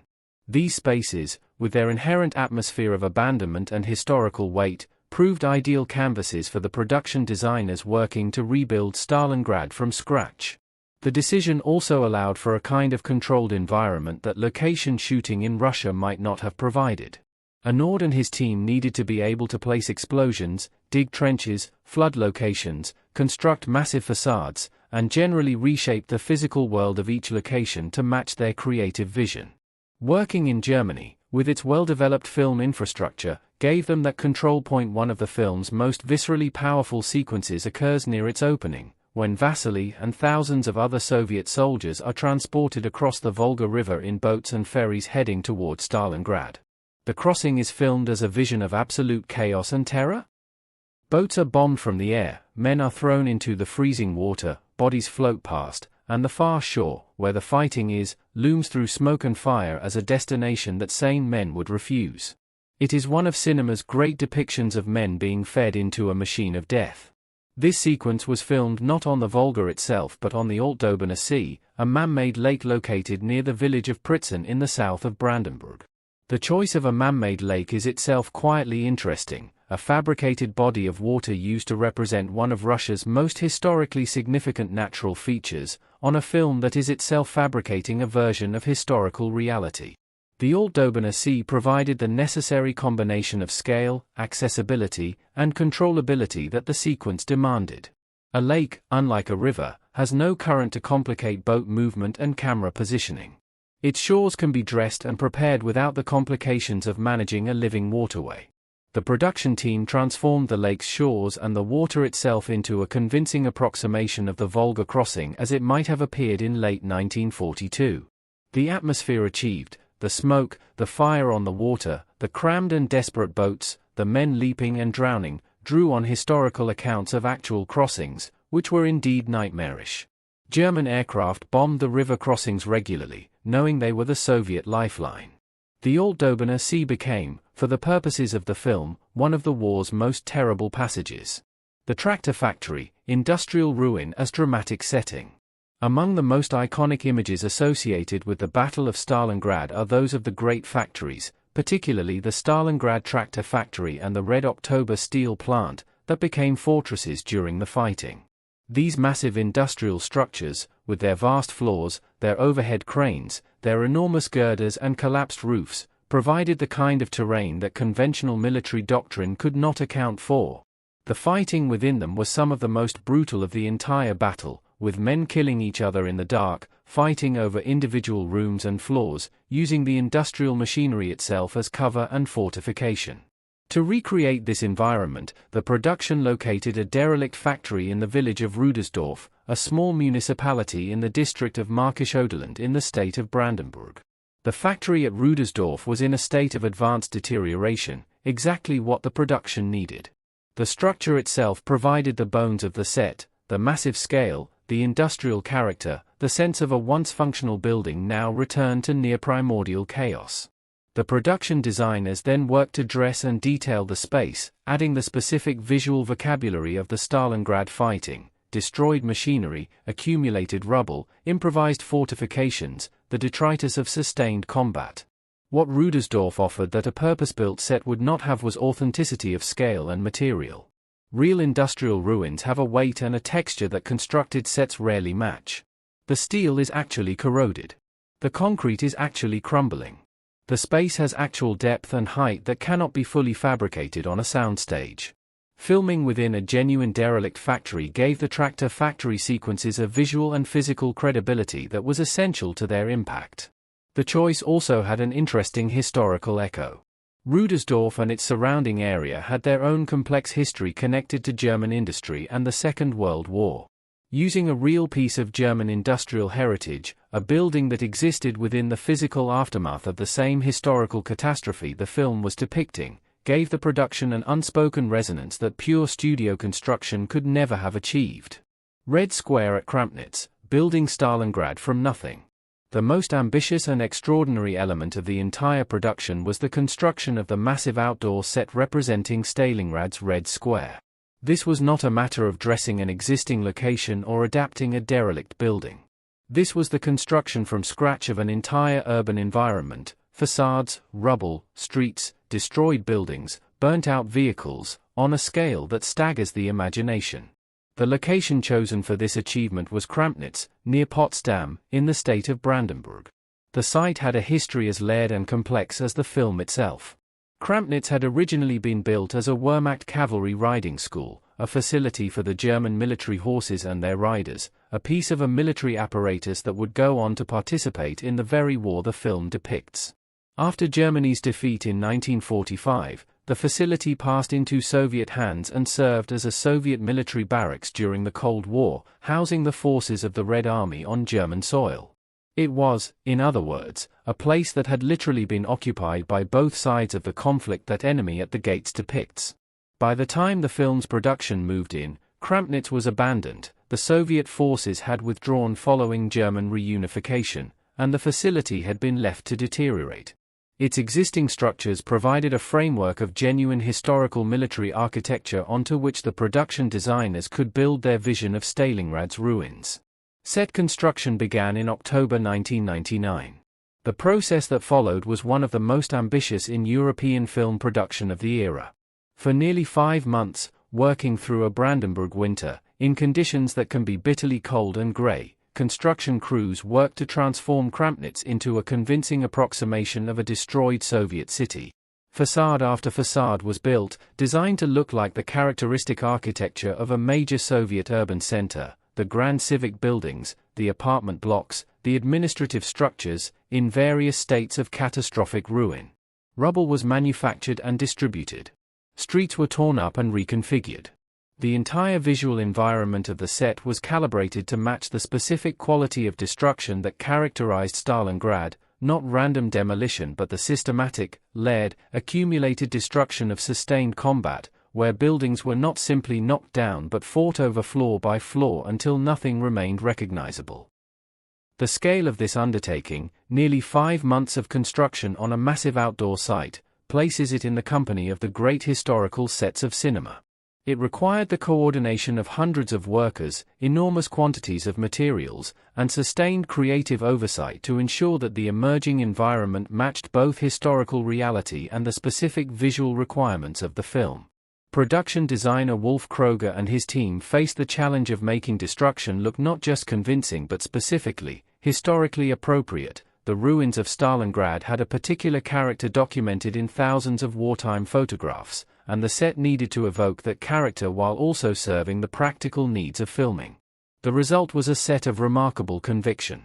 When the camera moves through the streets of the film's Stalingrad, across the open spaces of Red Square, through the skeletal remains of buildings that have been reduced to facades and rubble, the environment reads as genuinely, overwhelmingly destroyed in a way that communicates the scale of what actually happened there. The production design does not just provide backdrop, it functions as argument, making the physical case for the horror of what total urban warfare produces. The Sergio Leone reference, cinema in conversation with cinema.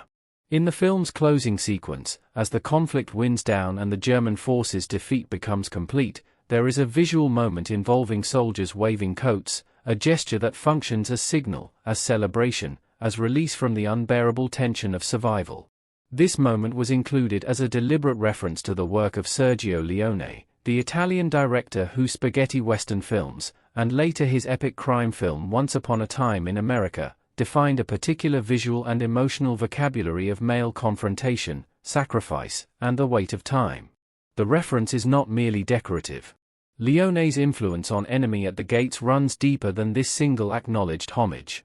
The entire structure of the film's central sniper duel, two extraordinary men, each the ultimate practitioner of their deadly craft, circling each other through a landscape of ruin, building toward an inevitable final confrontation, owes an enormous debt to Leone's operatic approach to standoffs and duels. Leone understood that the drama of violent confrontation lives not in the moment of violence itself but in the anticipation, the psychological preparation, the accumulation of tension that precedes the final act. Annaud absorbed this lesson entirely. The duel between Vasily and König is structured like a Leone western transposed to an urban war zone, two gunfighters in a destroyed city instead of two gunslingers in a desert town, but operating according to the same emotional and dramatic logic. By including the coat waving as an explicit Leone reference, Annaud was acknowledging his debt and locating his film within a specific tradition of cinematic storytelling about men, violence, skill, and fate. The achievement of the production. Taken together, the production choices made for Enemy at the Gates represent a coherent and ambitious philosophy: to honor the reality of Stalingrad through physical specificity, to build rather than simulate, to find locations whose inherent history could amplify the film's themes, and to create an environment so convincing that the actors within it could do their work without the distancing effect of obvious artificiality. The 5 months of construction at Kramnitz, the transformation of the Altdaubener Sea into the Volga crossing, the use of Rudersdorf's genuine industrial ruin, each of these decisions reflects a commitment to authenticity that goes beyond mere realism. The production was not trying to document Stalingrad. It was trying to make audiences understand, viscerally and emotionally, what it felt and looked and sounded like to exist within that destroyed world. In that ambition, and in its remarkable execution, the production of Enemy at the Gates stands as a landmark of European filmmaking at the turn of the 21st century. You said, explain this key point from Enemy at the Gates 2001 movie in full expanded form of 2,000 words and do not put references soundtrack. A film score does something that images and dialogue cannot do alone. It reaches past the intellectual and rational processing of narrative information and speaks directly to the emotional body, to the place in human experience where grief, dread, love, and all live before they are translated into thought. In a war film, this function becomes especially critical and especially dangerous. The danger is sentimentality, the risk that music will soften or romanticize what should remain hard and honest, that it will tell audiences how to feel rather than creating the space in which genuine feeling can arise. The critical function is to make the human stakes of the historical catastrophe register at a level deeper than spectacle. James Horner, one of the most celebrated and prolific film composers of his generation, understood both the danger and the function with exceptional clarity when he composed the soundtrack for Enemy at the Gates. The score he produced, released on March 31, 2001, running to a total of 76 minutes and 31 seconds across 12 tracks, is among the most ambitious and emotionally complex of his career. It is a work that uses the full resources of the orchestral tradition, combined with specific tonal and instrumental choices drawn from Russian and Eastern European musical culture, to create a sonic world as specific and immersive as the film's visual production design. To examine it track by track is to understand how music can serve and deepen cinematic storytelling at the highest level. James Horner, the composer and his approach. Before examining the score itself, it is worth understanding who James Horner was and what he brought to this project. Horner was already one of the most decorated and commercially successful composers in Hollywood when he undertook Enemy at the Gates. His scores for films including Aliens, Glory, Braveheart, Apollo 13, and most famously Titanic had established him as a composer of extraordinary range, capable of intimate emotional delicacy and overwhelming orchestral grandeur, sometimes within the same cue. Horner had particular strengths that made him well suited to Enemy at the Gates. He had a gift for writing music that evoked specific cultural and geographical spaces. His scores for Celtic-inflected films demonstrated his ability to absorb folk musical traditions and integrate them into orchestral writing without reducing them to cliché. He also had extensive experience scoring war films, understanding how music can honor the weight of historical violence without trivializing it. For Enemy at the Gates, Horner drew on Russian and Soviet musical traditions, the vast orchestral landscapes of composers like Shostakovich and Prokofiev, whose own work had been shaped by the Second World War and specifically by the Siege of Leningrad and the broader Soviet experience of the conflict. He incorporated choral writing, solo woodwind and brass passages, and percussion approaches that evoked both the grandeur of Russian classical music and the brutal percussive reality of artillery warfare. The result is a score that sounds specifically Russian in its bones while remaining accessible to Western audiences, a cultural translation that mirrors what the film itself attempts with its historical material. Track 1, The River Crossing to Stalingrad, 15 Minutes of Hell. At 15 minutes and 13 seconds, the opening track is not merely the longest piece on the soundtrack, it is one of the most extended single cues in mainstream film scoring of its era. The decision to give the Volga crossing sequence this much musical real estate tells you everything about the importance Horner and Annaud placed on this opening. This is the film's first statement, its declaration of intent, and the music needed to match the sequence's ambition. The track begins with something close to silence, low strings, barely audible, creating a sense of vast and ominous space. Then, gradually, the orchestra assembles itself, adding layer upon layer, building with a terrible inevitability toward the chaos of the crossing itself. Horner uses the full weight of the orchestra here, brass sections that evoke both military fanfare and catastrophic violence, percussion that mimics the rhythm of artillery bombardment, string writing that conveys both the individual terror of men in boats and the sweeping historical enormity of the moment. What is most remarkable about this track is how Horner handles the tension between the collective and the individual. The crossing is both a mass event, thousands of men, an operation of military logistics, and a collection of individual terror-stricken moments. The score manages to hold both dimensions simultaneously, moving between overwhelming orchestral mass and quieter passages where a solo instrument, often a woodwind, often evoking a human voice, cuts through the noise to remind us that each person in those boats is a specific human being with a specific fear. The length of the track also serves a narrative function. By sustaining the musical intensity across 15 minutes, Horner creates an immersive quality. The audience is not allowed to escape the crossing, to breathe easily, to distance themselves from what they are witnessing. The music holds them inside the experience for its full, terrible duration. Track 2, the hunter becomes the hunted, the duel begins. At 5 minutes and 53 seconds, the second track introduces the film's central dramatic dynamic, the sniper's war between Vasily and König. Horner's approach here shifts dramatically from the overwhelming orchestral assault of the opening. The music becomes quieter, more focused, more precise, mirroring the psychology of the sniper himself. This track is characterized by tension sustained through minimal means. Where the opening track overwhelmed with orchestral mass, the hunter becomes the hunted achieves its effect through restraint, long sustained notes in the strings, silences that function as musical events, sudden percussive accents that replicate the psychological shock of a rifle shot. Horner understands that the sniper's world is defined by patience and stillness punctuated by moments of absolute violence, and he translates this into musical structure. The title itself is significant, the hunter becomes the hunted, capturing the reversal that defines the central drama. Vasily begins as the pursuer, the celebrated Soviet sniper, and becomes himself the prey when König arrives. The music embodies this ambiguity, never quite settling into a heroic or a menacing register, maintaining the psychological uncertainty of a duel between equals at 3 minutes and 40 seconds. This shorter track accompanies the sequences in which Danilov's propaganda efforts transform Vasily from a skilled soldier into a Soviet icon. Horner's music here takes on a quality that might almost be called ironic. The melody is heroic but slightly overblown, reflecting the constructed, artificial nature of the fame being built around Vasily. There is a quality of folk song in this track, something that evokes the Russian tradition of celebrating folk heroes, the byliny, the songs of legendary warriors. By drawing on this tradition, Horner connects Vasily's manufactured fame to a much older cultural practice of making heroes from warriors, suggesting that what Danilov is doing is both cynical propaganda and the continuation of something ancient and perhaps unavoidable in human culture. Track 4, Kulikov, Character in Music. The track dedicated to Kulikov, Vasily's fellow sniper played by Ron Perlman, is 5 minutes and 13 seconds of music that functions as character study.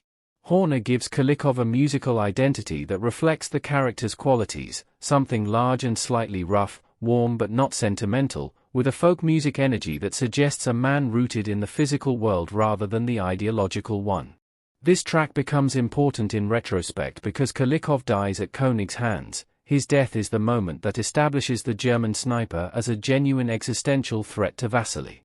Having established Kulikov so firmly as a musical presence, Horner makes his absence resonate more deeply.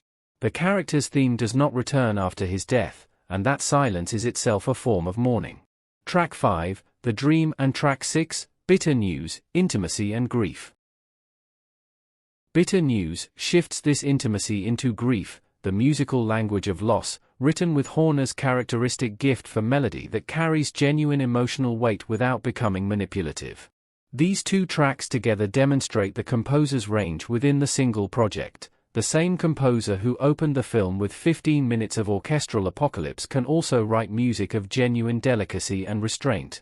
Track 7, The Tractor Factory, Industrial War-Made Music. At 6 minutes and 43 seconds, the Tractor Factory track returns to the film's large-scale action register. But the musical language here is different from the Volga crossing. This is urban, industrial warfare, fought in confined spaces with different rhythms of violence. Horner responds with music that has a more mechanical, rhythmic quality, percussion patterns that evoke the industrial environment, brass writing that references the clanging and crashing of a factory being fought over. This track also demonstrates Horner's ability to sustain tension over extended duration without resorting to mere volume. The factory sequence is a different kind of horror from the river crossing, more intimate, more claustrophobic, and the music honors that distinction. Track 8, A Sniper's War, Precision and Patience. At 3 minutes and 25 seconds, this track is perhaps the purest distillation of the score's central musical approach to the sniper duel. It is music of extraordinary control, every note placed with the precision that a sniper places each shot, every silence a calculated risk. This track has been particularly praised by film music commentators for its ability to create genuine tension through compositional restraint. Track 9, Sasha's Risk, Innocence in the Crossfire. 5 minutes and 37 seconds of music accompanying the sequences centered on the boy Sasha. Horner gives the child his own musical identity, something lighter, more vulnerable, more melodically exposed than the rest of the score. This musical innocence makes what follows, Sasha's death, König's use of the body as bait, all the more devastating. The contrast between the music Horner has established for the character and the brutal fate that overtakes him creates a dissonance that mirrors the film's central moral horror. Track 10, Betrayal, the score's dramatic apex.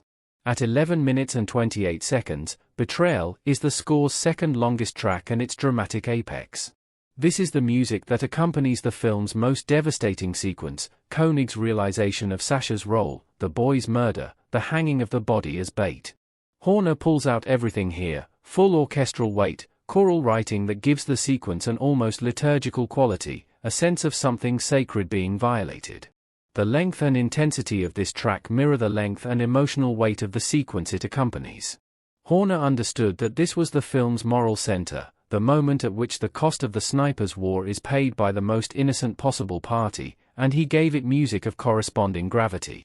Track 11, Danilov's Confession, Sacrifice Made Audible.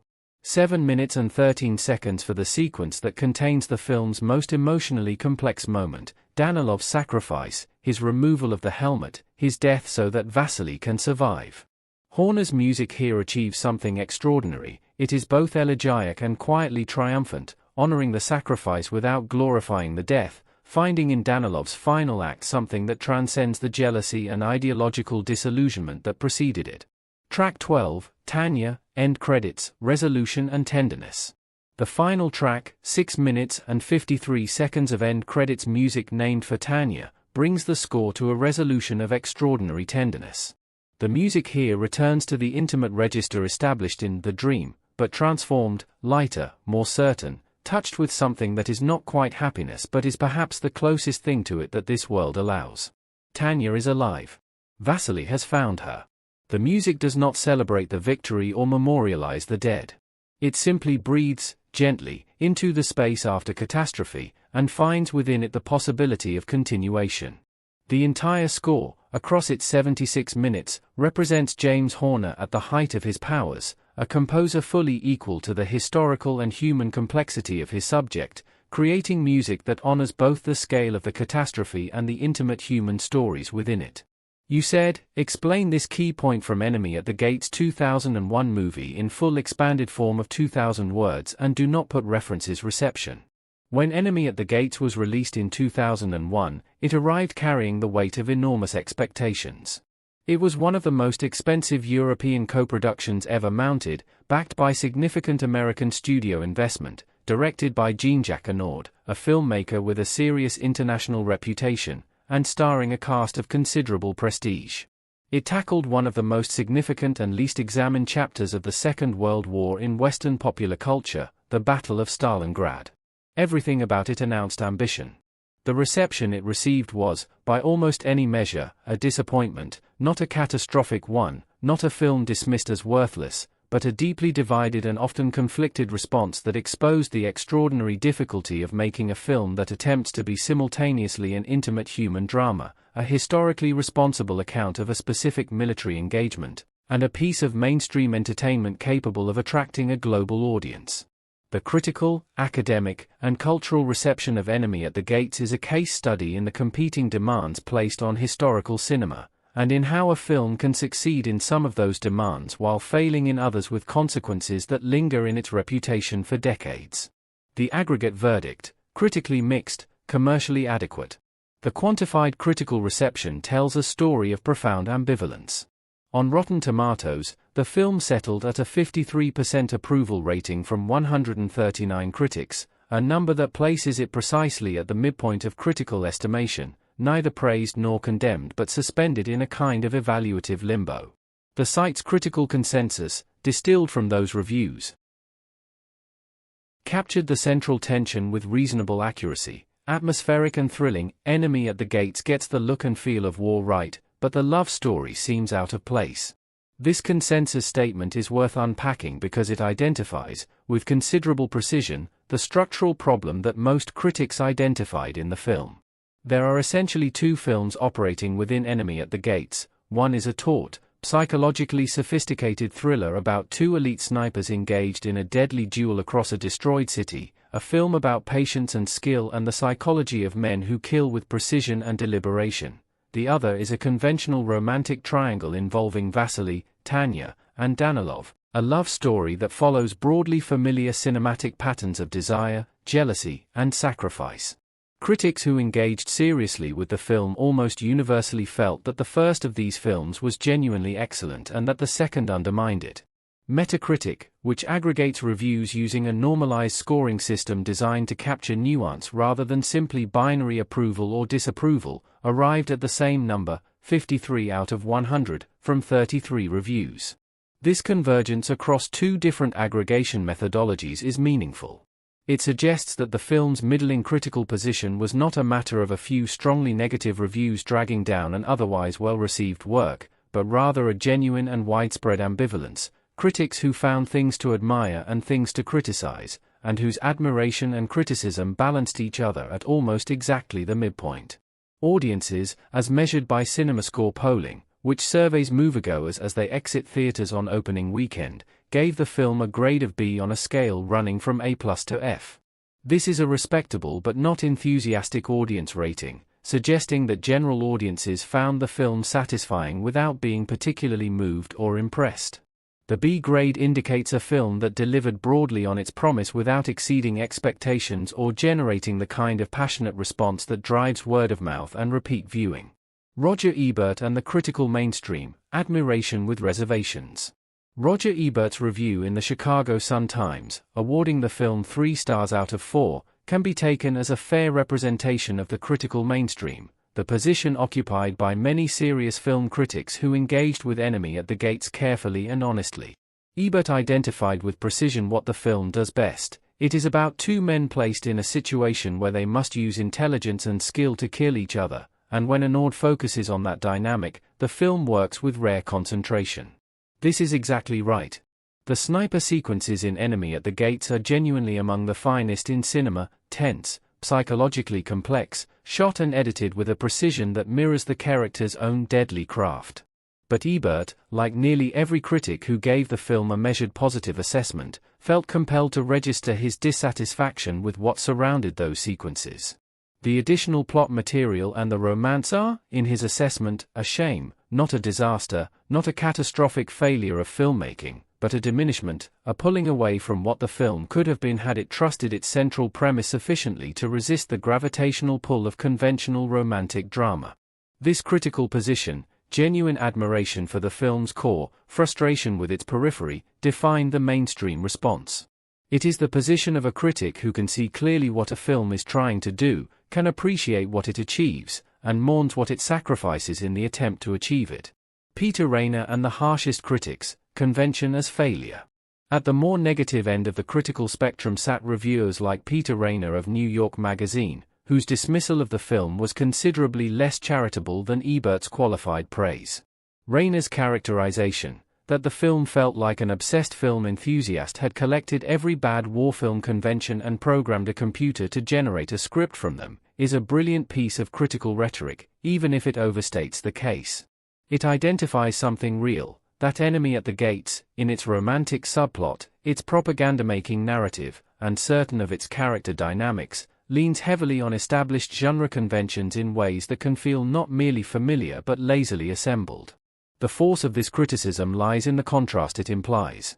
The Battle of Stalingrad is one of the most extraordinary and genuinely dramatic events in human history, a military engagement of mythic proportions, fought with a ferocity and desperation that exceeded almost anything before or since, carrying within it thousands of individual stories of survival, heroism, brutality, and endurance. A film set within that event has access to dramatic material of almost unlimited power. When such a film reaches instead for the familiar conventions of a love triangle, it raises the question of why, with all of that available, the filmmakers felt the need to pad their story with material that could have come from any war film of the past 50 years. Peter Travers of Rolling Stone occupied the middle ground between Ebert's qualified admiration and Rainer's sharp dismissal. Acknowledging the film's faults, a concession that honest engagement with the work demanded, Travers argued that any flaws in execution paled against the moments when the film genuinely brings history to vital life. This is an aesthetic position that privileges peak achievement over overall consistency. A film that achieves several extraordinary things is valuable even if it fails in others. It is a defensible position, and it reflects the experience of many viewers who, despite reservations about the romance and certain historical liberties, found themselves genuinely moved and gripped by what the film does at its best. Among the most interesting and in some ways most illuminating responses to Enemy at the Gates came not from film critics but from historians. Military historian David R. Stone's engagement with the film offers a model of how scholarly assessment of historical cinema can be both rigorous and generous. Stone praised the cast, acknowledging that the performances are genuinely strong, and made the significant claim that the film was a good thing for the study of the Eastern Front during the Second World War. This is not a trivial concession from a historian. It represents the acknowledgement that popular cinema, even when historically imperfect, serves a genuine educational function by directing public attention and curiosity toward events and episodes that academic scholarship alone cannot reach. But Stone's qualified praise contained a sting in its tail. His concluding observation, that the film had boosted the number of students dropping by his office to ask questions about Stalingrad, but that he wished it had given them better answers, encapsulates the fundamental tension in all historical cinema. A film can successfully generate curiosity about historical events while simultaneously implanting misconceptions, simplified narratives, and invented details that the newly curious viewer then has to unlearn.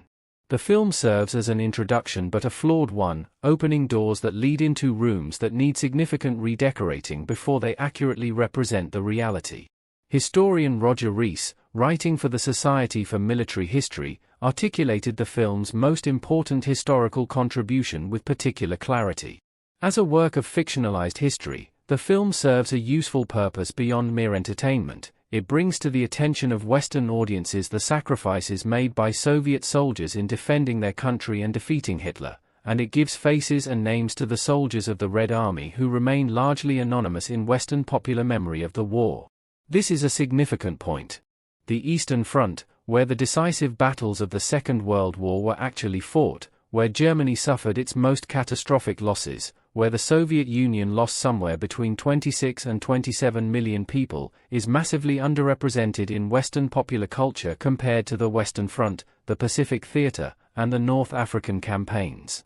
A film that makes Stalingrad vivid and human for Western audiences, even an imperfect one, contributes something real to historical consciousness. Russian reception, offense, pride, and the complexity of memory. Perhaps the most politically charged and culturally revealing dimension of the film's reception occurred in Russia itself.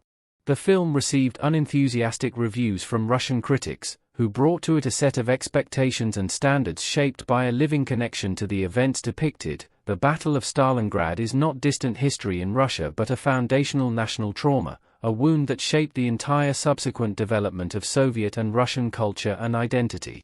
The commercial performance of the film in Moscow and St. Petersburg, where it was successful at the box office despite critical coolness, suggests a distinction between critical and popular response that mirrors what occurred in the West.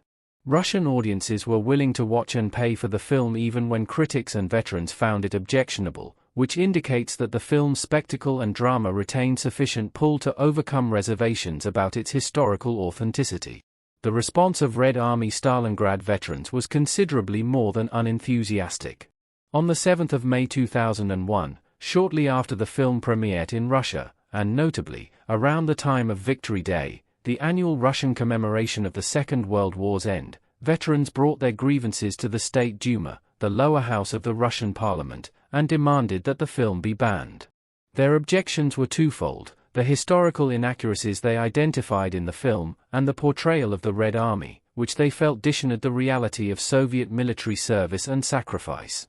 The State Duma did not grant the request for a ban, and the film continued to screen. But the episode illuminates something important about the relationship between historical cinema and living memory. For veterans who had actually fought at Stalingrad, who had watched their comrades die there, who had survived experiences of almost unimaginable horror, a Western-produced entertainment film that took liberties with the facts of that experience was not merely inaccurate, it was a kind of desecration. The gap between the film's perspective, that of outsiders looking in at a historical event, and the veterans' perspective, that of survivors for whom the event remained entirely real and personal, could not be bridged by cinematic achievement. However impressive the German critical reception added another dimension of complexity. German critics found the film wanting on the grounds that it simplified history and glorified war, a judgment that carries particular weight coming from a culture that has spent the decade since 1945 engaged in an unusually sustained and serious collective reckoning with its own role in the events the film depicts. The most dramatic moment in the film's German reception came at the Berlin International Film Festival, the Berlinale, one of the world's most prestigious film festivals and, given its location, a venue with particular political and cultural sensitivity to films about the Second World War. The film was booed. Jean-Jacques Annaud's response to the booing was characteristically direct. He stated publicly that he would not present another film at Berlinale, describing the festival as a slaughterhouse, and noted that the film had received a considerably warmer reception elsewhere. The booing at Berlinale and Annaud's response to it represent a collision between the filmmaker's vision, which he clearly regarded as a serious and respectful engagement with historical material, and a specific cultural context in which that vision was received as inadequate or offensive. Whether the German critical audience was right or wrong in their judgment, their response reflects the genuine difficulty of making films about events whose consequences and moral implications remain actively contested in the cultures most directly connected to them. Every film that claims inspiration from real events enters into an implicit contract with its audience, a promise that what they are watching bears some meaningful relationship to what actually happened. The strength of that promise, and the seriousness with which a filmmaker chooses to honor it, varies enormously across the spectrum of historical cinema. Some films wear their fictionalization openly, using history as a backdrop for invented stories without pretending otherwise.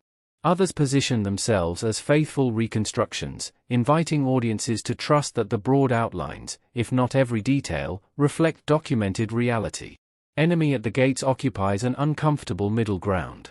It draws on real people. Vasily Zaitsev was a genuine Soviet sniper, the Battle of Stalingrad was a real and documented historical catastrophe, and it uses a real non-fiction source, William Craig's 1973 book of the same name, as its narrative foundation. It presents itself with the visual and tonal language of serious historical drama. Yet the degree to which it departs from documented fact is substantial, and the nature of some of those departures, particularly regarding the representation of Soviet soldiers, Soviet military policy, and the character of the Red Army, has generated serious and sustained criticism from historians, veterans, and cultural commentators who bring specific knowledge to the film's claims. Understanding where Enemy at the Gates departs from historical reality, and why those departures matter, is essential to a complete appreciation of the film as both a cinematic work and a cultural artifact. The foundation, a fictionalized inspiration. The film's own framing acknowledges that it was inspired by real events rather than directly adapted from documented history. This is an important distinction. Inspiration grants considerably more creative latitude than adaptation. It allows a filmmaker to use real names, real places, and real events as launching points for narratives that serve dramatic rather than documentary purposes. The primary source the film draws on is William Craig's 1973 non-fiction book, which itself represents a specific interpretation of the Battle of Stalingrad and the figures within it. Craig's book was written nearly 30 years after the events it describes, drawing on available Western sources and Soviet accounts that were themselves shaped by the political and ideological requirements of the Soviet state. Using Craig's book as a foundation meant inheriting not just his research but his interpretive framework and his sources' limitations. Critically, the film makes no use of Vasily Zaitsev's own memoir, a book in which the real sniper recorded his own account of the events at Stalingrad, including the experiences and relationships that the film dramatizes. The title of Zaitsev's memoir translates roughly as meaning there was no land beyond the Volga for them, a reference to the famous Soviet rallying cry of the Stalingrad defenders, and the account it contains apparently contradicts in significant ways the version of events presented in both Craig's book and the film. Choosing to ignore the primary source, the account of the actual person at the center of the story, in favor of a secondary interpretation written decades later is a significant creative and ethical choice that has drawn legitimate scholarly criticism. Historian Antony Bever, one of the foremost Western authorities on the Battle of Stalingrad and author of what is widely regarded as the definitive English-language history of the battle, expressed his belief that Zaitsev's story as presented in the film's central dramatic conceit was fictional. This is a significant judgment from a serious scholar, and it goes to the heart of the film's most famous element. The central duel, did it actually happen? The narrative engine of Enemy at the Gates, the extended duel between Vasily Zaitsev and the German sniper Major Erwin König, is the film's most compelling dramatic element and simultaneously its most historically questionable. No documentation exists to confirm that this duel took place as described, or indeed that it took place in any meaningful sense at all. The existence of a German master sniper sent specifically to Stalingrad to kill Zaitsev and thereby deflate the Soviet propaganda surrounding him is not corroborated by German military records, and the identity of the man supposedly killed by Zaitsev, recorded in Soviet sources as a headmaster of a Berlin sniper school named Erwin König, cannot be verified through independent documentation. This does not definitively prove the duel did not happen. The chaos of the Battle of Stalingrad consumed enormous quantities of records along with everything else, but it means the central dramatic premise of the film rests on unverifiable Soviet wartime claims that served obvious propaganda purposes. This matters because the film presents the duel not as legend or myth but as historical event. The visual grammar of realism, the documentary-style attention to period detail, and the film's grounding in real names and real places all encourage audiences to receive the duel as something that happened. In fact, it may be entirely invented, or at best a dramatic elaboration of a story that was itself constructed for propaganda purposes during the war, a Soviet myth dressed in the clothes of historical fact. One of the film's most dramatic and historically consequential misrepresentations concerns the role of blocking detachments in the Red Army during the Battle of Stalingrad. The film presents, in its opening sequences, a vision of Soviet military organization in which machine gunners are positioned behind the regular troops with explicit orders to shoot anyone who retreats. This image, of Soviet soldiers caught between German bullets in front and Soviet bullets behind, has become one of the film's most discussed and debated elements. The historical reality, while brutal enough in its own right, is considerably more complex and nuanced than the film suggests. Order No. 227, the actual Soviet military directive that became associated with the rallying cry meaning not a step back, did establish blocking detachments, but their function and deployment were substantially different from what the film depicts. According to the order as documented, these detachments were not positioned universally behind all troops to shoot retreating soldiers.